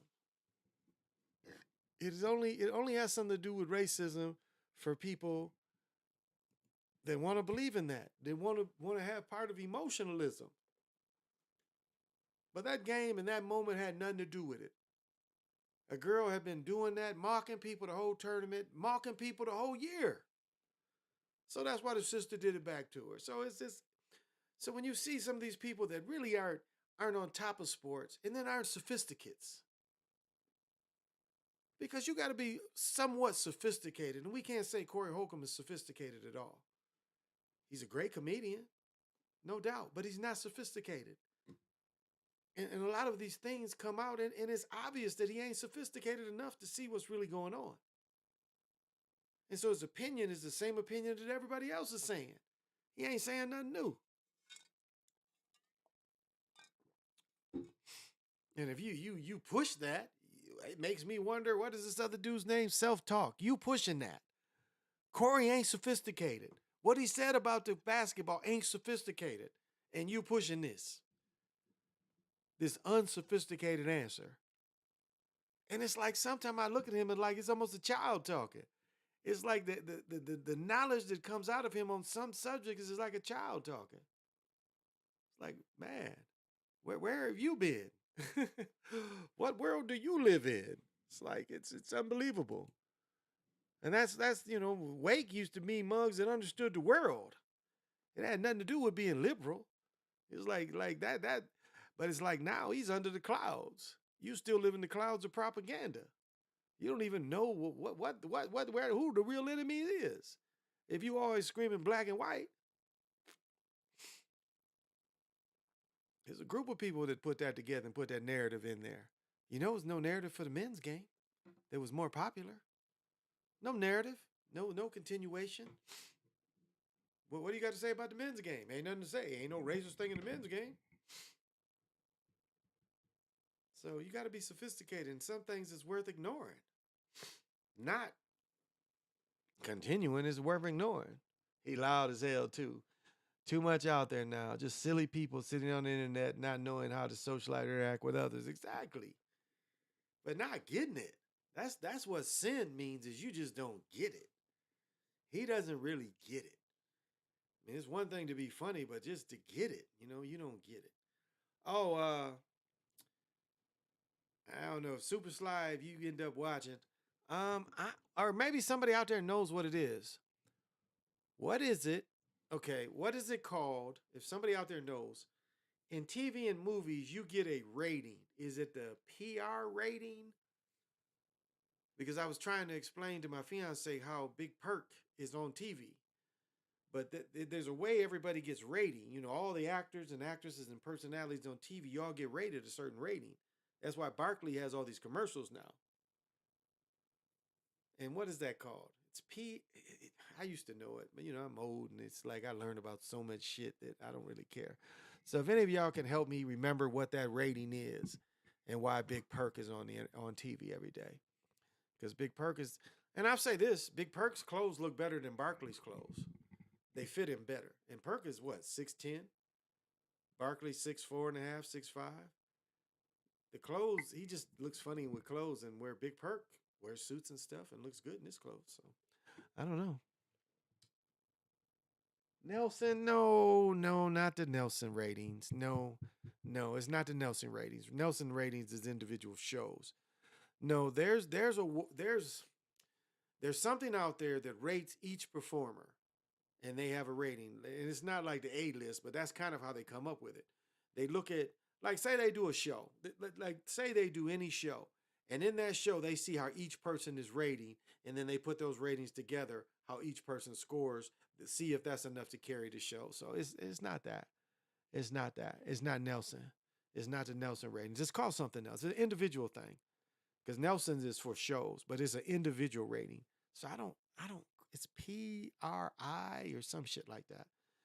So Sly, maybe you can put this in the thing, because I don't remember what that's called, but that's called, that's something.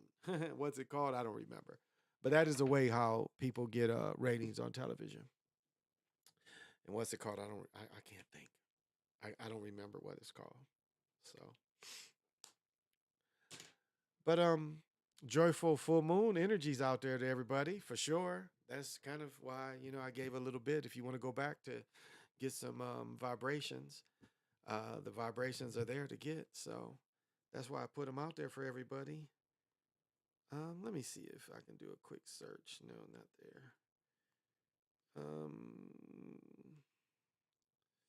don't even know what to search anymore for this.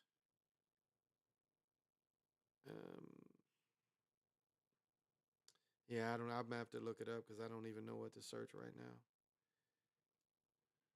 There we go.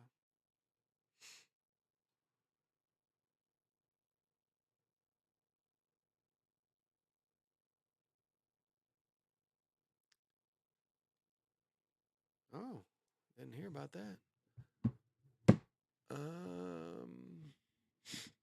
See what happened here.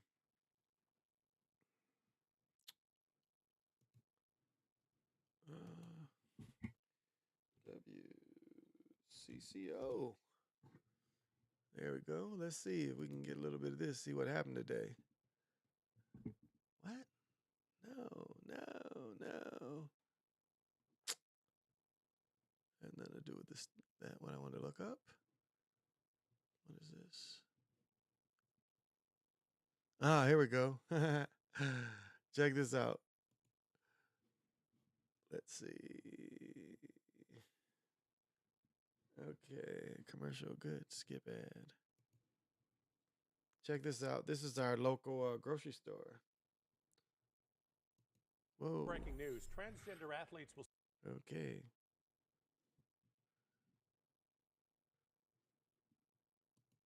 Oh, we might look at this. I didn't even know this.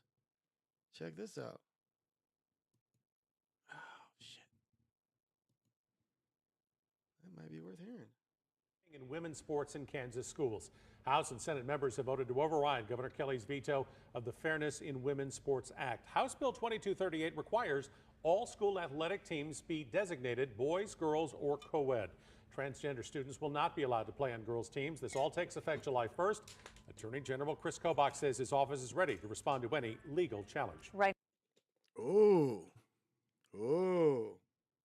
I like that. Grocery store employees at 33 Twin Cities Cub Food locations will stand on the picket lines for the first time ever. United Food and Commercial Workers Local 663 says they will start picketing this Friday. They do not plan to return to work until after the Easter holiday. Our Adam Duxer had a chance to speak with both sides, and he'll share what this means for them and anyone looking for groceries this holiday weekend. We want to be treated fairly, we want to be protected, we want to be respected, and we want to get what we deserve. Union members and These are grocery people. These people work at a grocery store. That's our grocery stores back there. Cub. Okay, these people are probably making cashiers $15 plus. Cub Foods workers say their first ever strike will come this Easter weekend, when 3,000 employees from 33 stores will hit the picket lines. We asked for what we deserve. We were not respected. We took some actions. Damn, lady, you ain't even from America. Why they let you talk? They came back to the table. We were not respected. UFCW Local 663 has been working without a contract for Was that 663? the last month. And while much of this dispute is over pay, the union says it boils down to respect. We were here for our communities during COVID. I couldn't go upstairs. I lived in my garage because I had a stage 4 cancer person living. What? Wait a minute. One moment we talking about that she wants to go on strike. The next minute this chick is talking about she was living in a garage. So is this a homeless person going on strike? Baby, if you homeless, why you going on strike? With me. I fed Why is she talking about who did you all of feed? you. I served you and I could. You never gave me anything, lady. What department do you work in? You might work in a department I never bought anything from. Couldn't hug my friend. Couldn't say goodbye when she died. Why? Why couldn't you say goodbye? Because you was at Cub, you couldn't say goodbye? You couldn't say goodbye to your friend because you live in a garage? You ain't from America, but living in a garage is better than where you from. Why did they let you talk with all these girls here from America? And now, I'm only asking for a raise. These are the highest increases that we can remember offering any union at Cub. Cub General Counsel Laura Daly describes the company's offer, a $2.75 increase over 2 years, as historic. The union is asking for $4. Cub says they'll do what they can to keep those 33 stores open for business this weekend. It's going to Wait a minute. Did they just say 33? Where's my gematria dudes? 275, 114. They only want to give them this. 33. challenge, but we're up to it, and our team is going to make sure that we do everything we can to serve the customers and our communities. Adam Duxter, WCCO News. For a full list of impacted stores, you can visit WCCO.com. I don't care about your funky stores. Oh, that is hilarious. That is hilarious. Well, I was living in the garage, and because I was living in the garage, I couldn't go home, and because I couldn't go home, I had to live in the garage. Let's see if this gives me some more funny shit.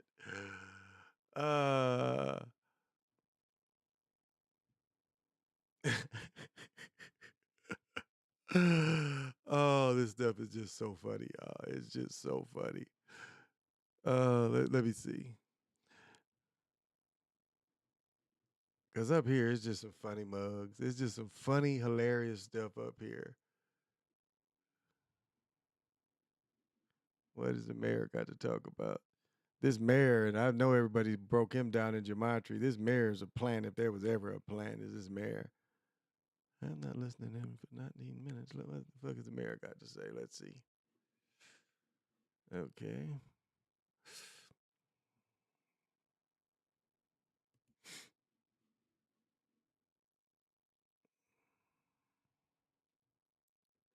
Okay, let's see what they got to say. Whoops. Oh.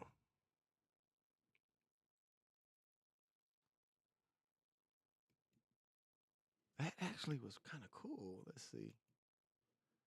Up for 72 hours and every minute picking up the phone and continuing to adapt to this Hey, situation. I So, hate Mayor, this. They was on their ass here. Like that's what the young people was on their ass burning this shit down. Thank you, Governor, and thank you. Look how unpolished he is for here. This is the command and Floyd. control today and the partnership. They ain't know what to do. Minneapolis, I know you are reeling. Due to lack of sleep and heartbreak I'm getting some. for seeing the events over the last couple of days, I'm reeling too. Actor. We as a city, He's an actor. You're an actor. Now watch how much more polished he is here. Watch how much. Keep flipping over. All right. He's a lot more polished here. Why does it keep jumping on me? Maybe this is it. Maybe this is it.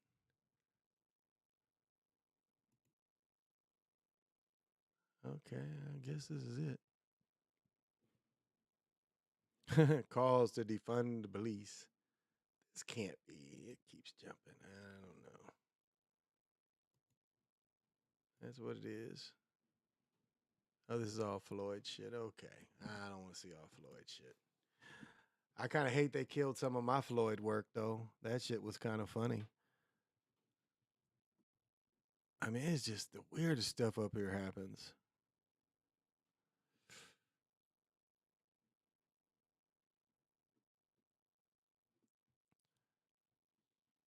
These Europeans up here are some funny folks.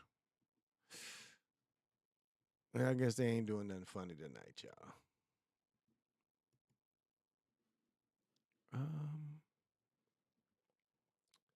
Yeah, nothing too funny. Oh, maybe I got one. Here we go. Maybe I got one. Harassed his Cold Spring family. He also caused his truck to crash into their home. Today, a judge sentenced him to nearly 9 years in prison for the attack.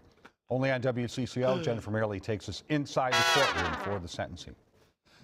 Nothing could be worse than the impact your actions have had on my life and the life of my family. An emotional Andrea Robinson on. Andrea's emotional. She understand crying. Because he ran his car into her home. Okay, I'm sorry. Let's hear what The stand before the judge sentenced Benton Byer for targeting her multiracial family because of the color of their skin. You did not destroy a home. You destroyed a family. Video captured Byer's actions. He caused this stolen truck to crash into the Robinsons' Cold Spring home, a teddy bear hanging from a noose inside. The culmination of 80-plus days of stalking and harassment. Every day I'm faced with the same struggle. What happened to her man whooping his ass? What happened to that? But okay, let her go. I once called home. Now resembles the shell of a life that once was, and a family that's forever changed. The place we once called home will be emptied of its contents and sold. The state pushed for the maximum. He targeted this family because some of their members were black. Byer addressed the court asking for probation so he can be around for his daughter, and said his unhealthy actions affected many. They affected the Robinson family and home. And for that, they affected the Robinson family and home. And for that, I'm sorry. I hope they forgive me and go on living their lives peacefully. In the end, don't forgive his ass. Put his ass under the jail. the judge sentenced Byer to what the state asked for, 105 months or nearly 9 years. The impact that this has had on their family. Gave him 9 years. In the rear. He gonna have to go to the penitentiary for fucking with the people. Kind of trumps everything. Andrea told me she heard the apology and that Byer understands he harmed her family, but she says she still doesn't believe he's taking responsibility for his actions.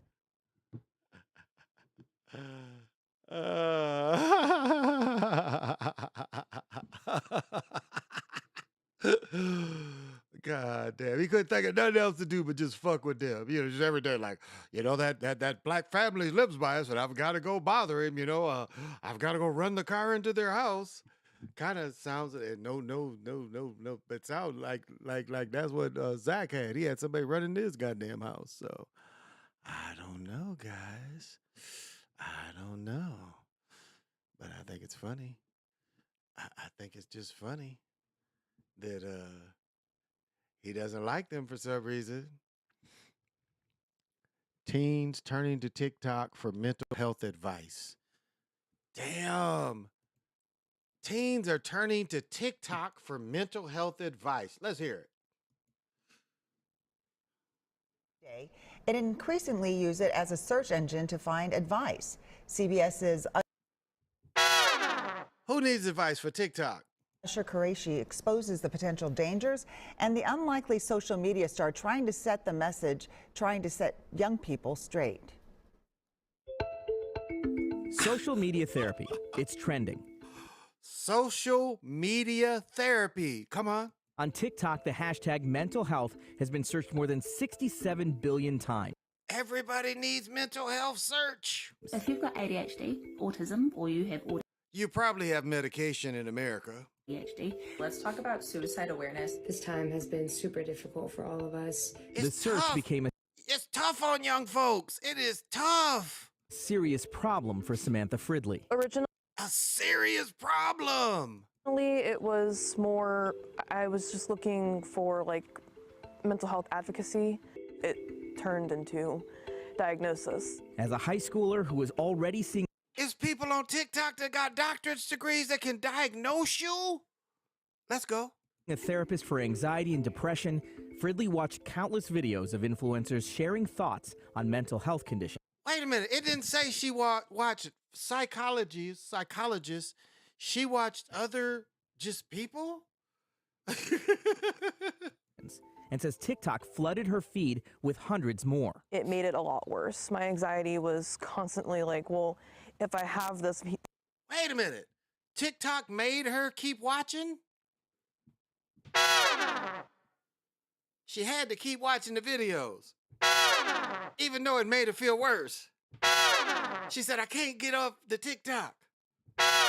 It's hurting my depression, but I can't stop watching. Then, like, what if I have this? People are going to look at me like I'm crazy. Soon she started to believe she was bipolar, had borderline personality disorder, and ADHD.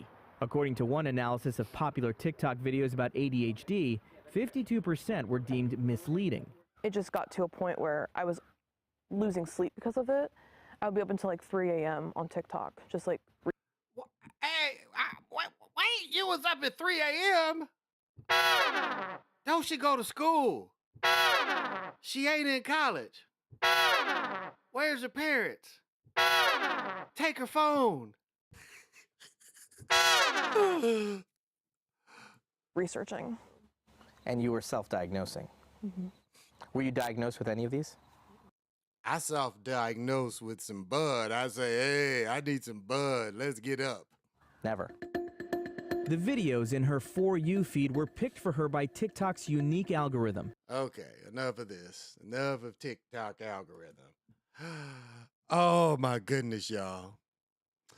You know, it's just young people have it rough. I didn't know. I didn't know it was so rough to be young. You guys got all kind of considerations to consider. Man, it ain't like when I was young. It's all kind of things. I don't know what to deal with. Nah, don't bother me. I can't cope, y'all. I cannot cope. That's why I just want to go somewhere and dance. Me and Sugar Ray are two fancy dancers. I just want to dance.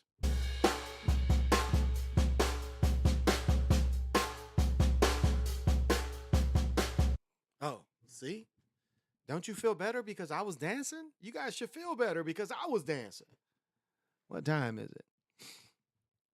Oh, this shit is just so funny, y'all. This shit is just...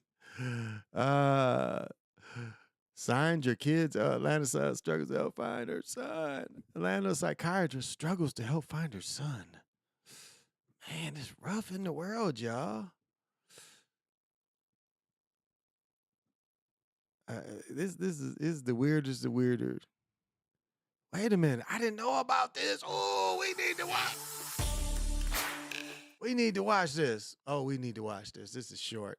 Golly, we need to watch this. I did not know about this.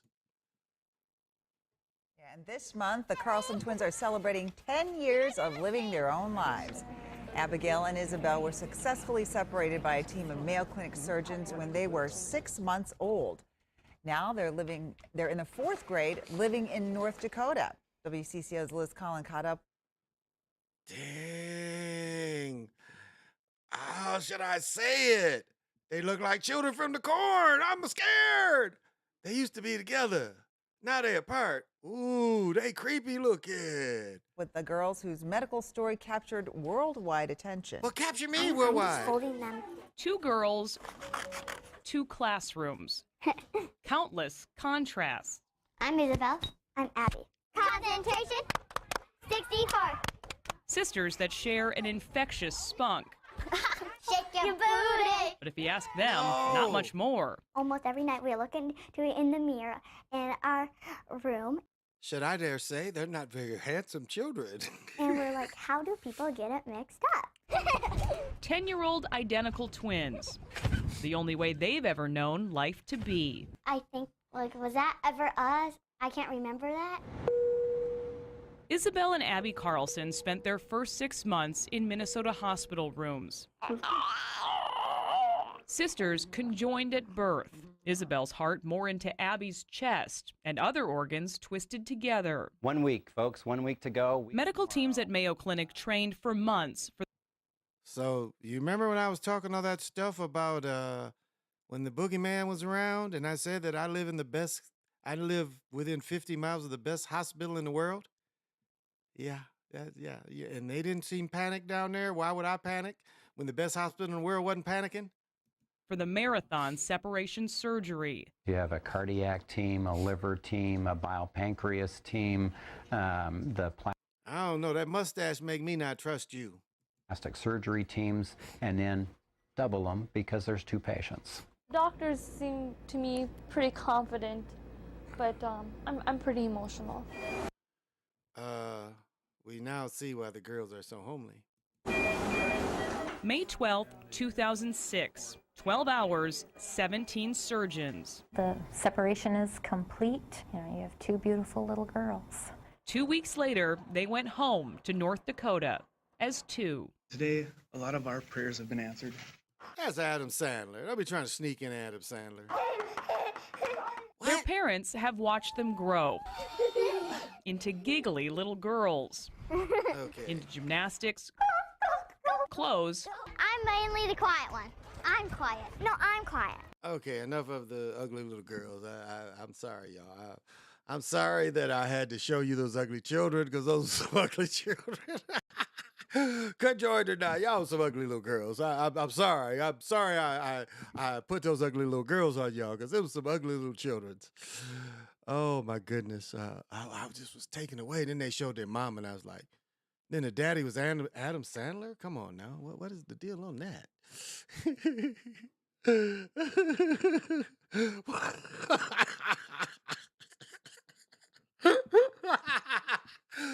Oh, y'all baking the little girls. Oh.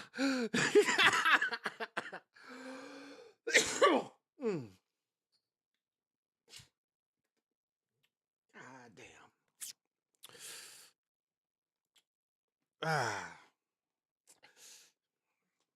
Well, that's what the shit's for.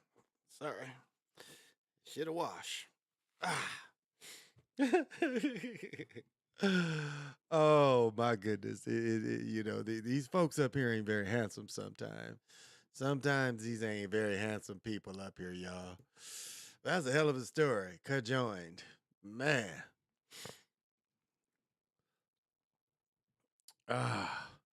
You just never know what they'll say up here. You just never know what you'll find. The boys' high school basketball state tournament got underway. I don't care about that. Let's see. I think the co-host had some children. Let's see. I'll tell you what, I need to go on Wisconsin news because the ugliest people on the planet live in Wisconsin. There's no doubt about that. There's some ugly people in Wisconsin. Now, I know they lived in North Dakota, so they wasn't from here. But one day I'm going to go find a Wisconsin beauty contest and show y'all how ugly the people are in Wisconsin. They got the ugliest people in America. So,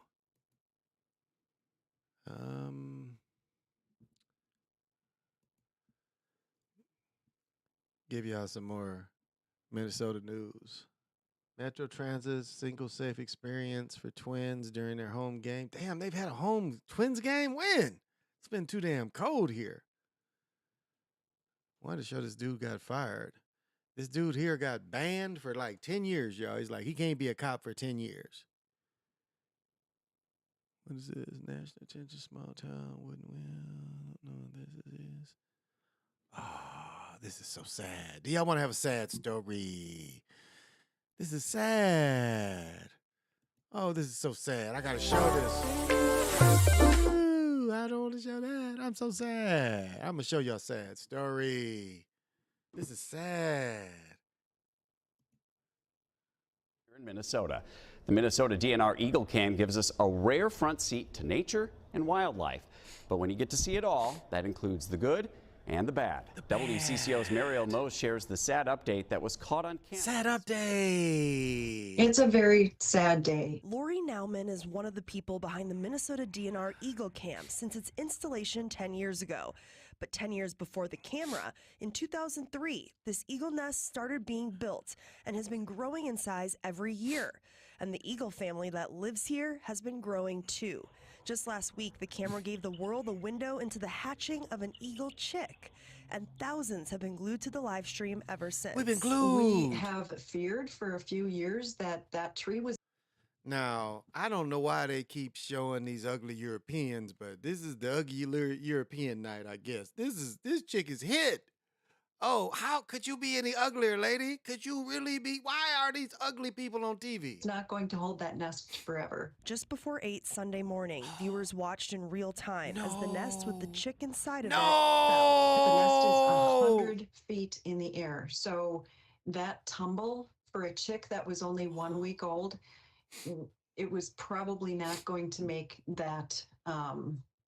It was probably not going to make it. There were 3 things that led to this nest to fall. What? One was the weight of the nest. It was 2,000 pounds. 2,000. Second, it was sitting in a dead tree. Dead tree. And third, all this recent heavy snow that we just got. Yeah, it was The nest bowl itself was the size of a huge, Oh, I'm too sad. I'm too sad that the eagle nest fell. Tired of seeing ugly people, though.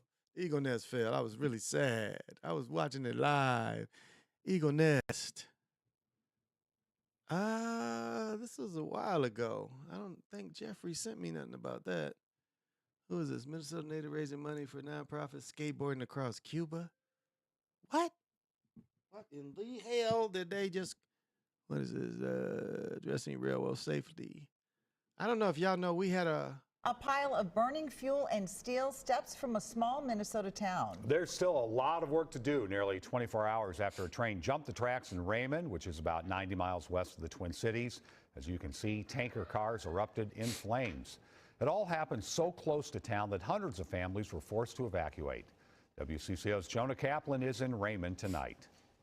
Look at the small flames in the distance. The cleanup continues, but so does the rebuild. Look at these massive new railroad ties brought in on these big trucks. Not just a big deal for Raymond, but this is big for freight rail. Time lost, money lost. This matters to Minnesota and the U.S.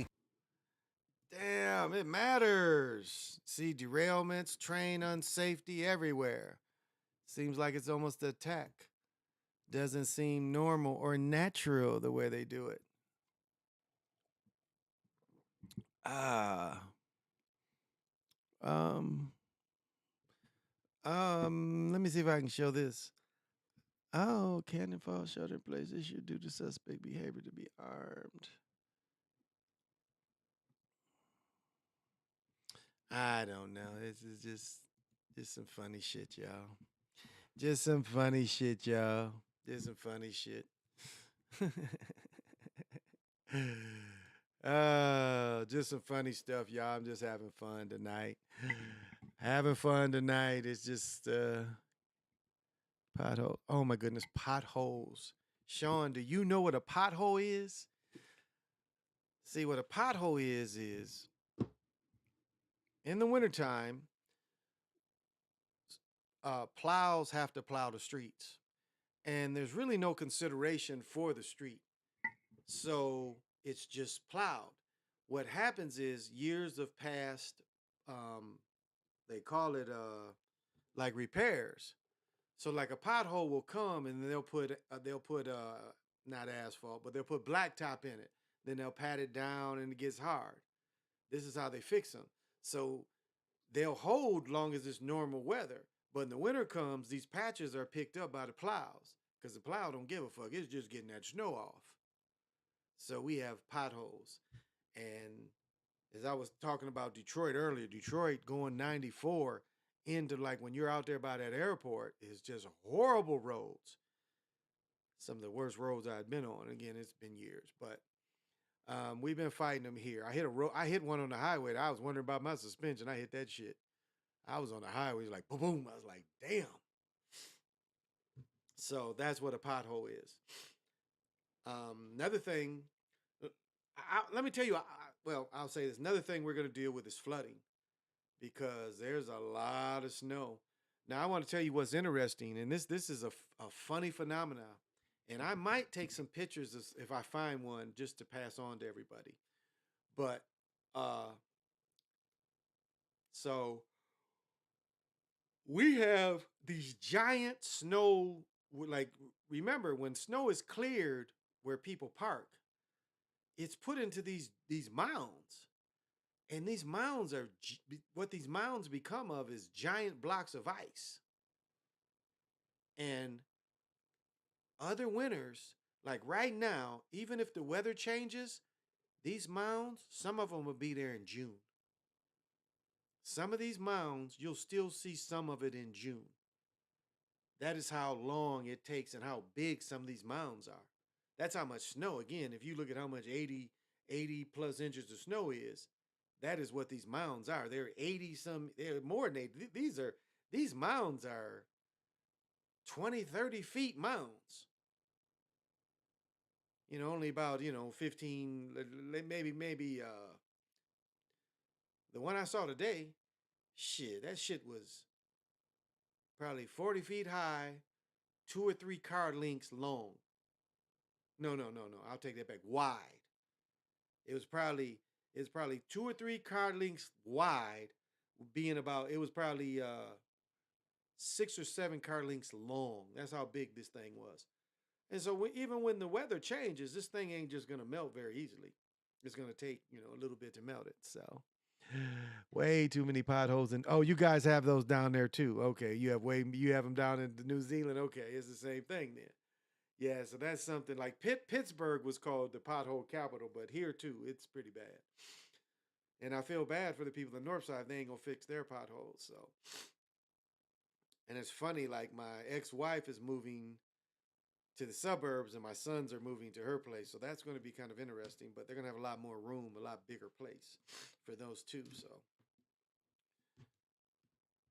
it's just funny. It's just funny. But yeah, we got that kind of stuff here.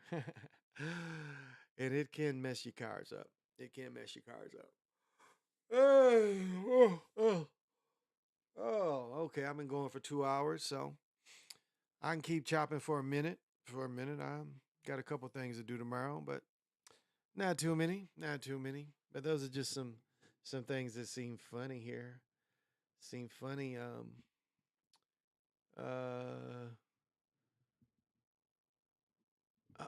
You know what? Gas. What is gas in your area? Right now, regular gas went up. Let me see what this is. So the Dow was up today. Let's see. What was petroleum? Because they have been price gouging on, and I haven't been watching. Let me see if I can find what gas traded at today. Let me see. Will this allow me to search stocks? Well, let me see. But the price of gas is ridiculous. The price of gas fell out a couple weeks ago. It was down to 60-some dollars a barrel. So at 60-some dollars a barrel, we should be well in $2 right now. And this is, gas is based on future. And right now we're seeing gas here at $3.40 something. It went from yesterday, $3.20, went up almost 25 cents. Apple lost money today. Let's see. Yeah, I'm not on that. So, ugly ass pothole.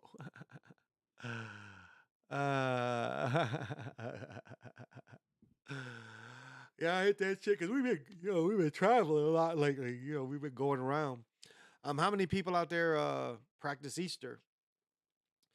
I am not Roman Catholic, but some of my family members were. So Easter was something that we always kind of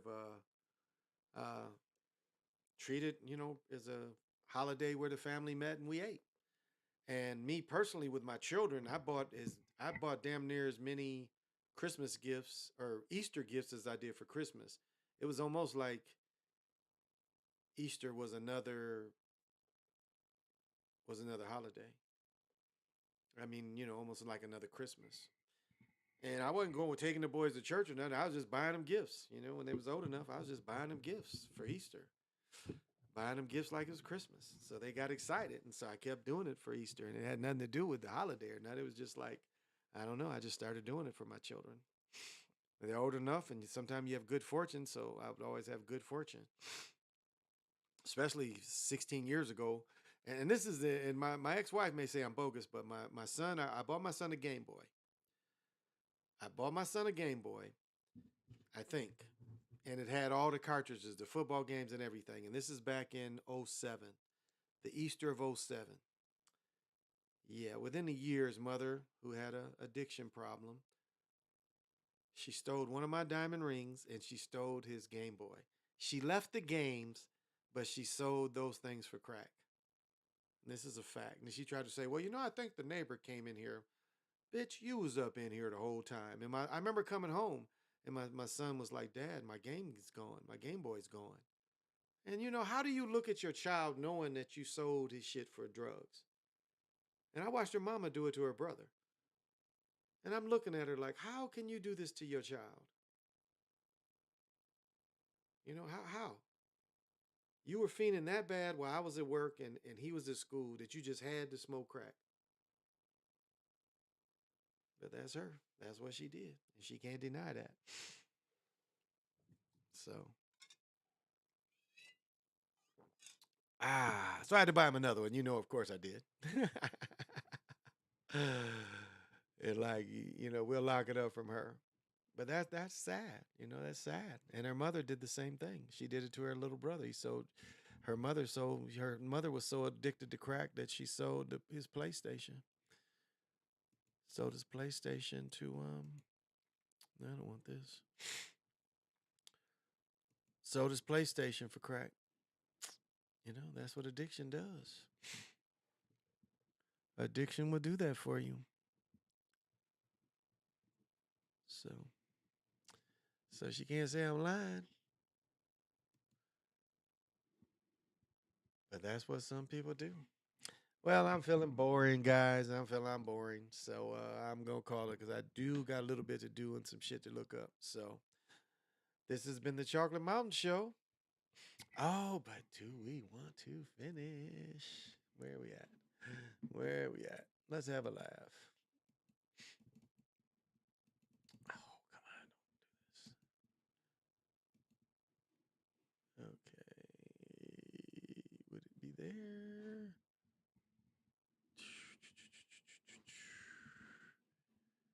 I don't care to do it tonight. But I don't know. Where is it? Fuck it. Well, y'all, I'm going to go. Thank you for coming. See you tomorrow. Might come on in the daytime tomorrow, too. So, y'all, this is, let me see. That's what I was looking for.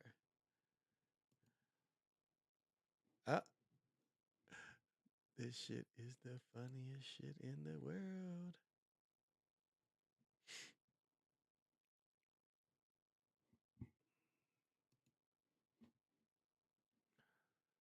Okay, commercial.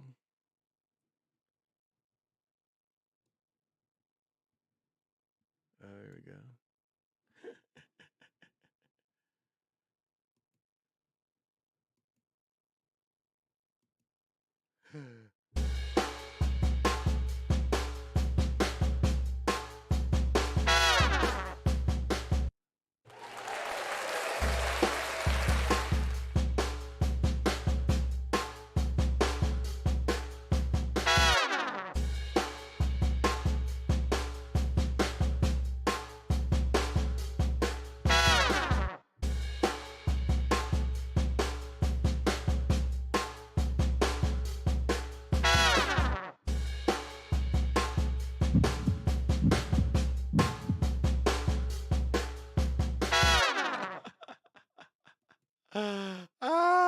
That shit is so fucking funny. That shit never gets old.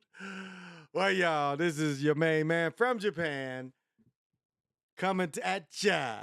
I didn't know I had to get ya. Just having fun. That's what it's all about. Giving the energy, giving the love, giving my time to unwind, to do my therapy, to do my philosophizing for other people that care. Thank y'all. I appreciate it. This is the Chocolate Mountain Show. This is your guy, Big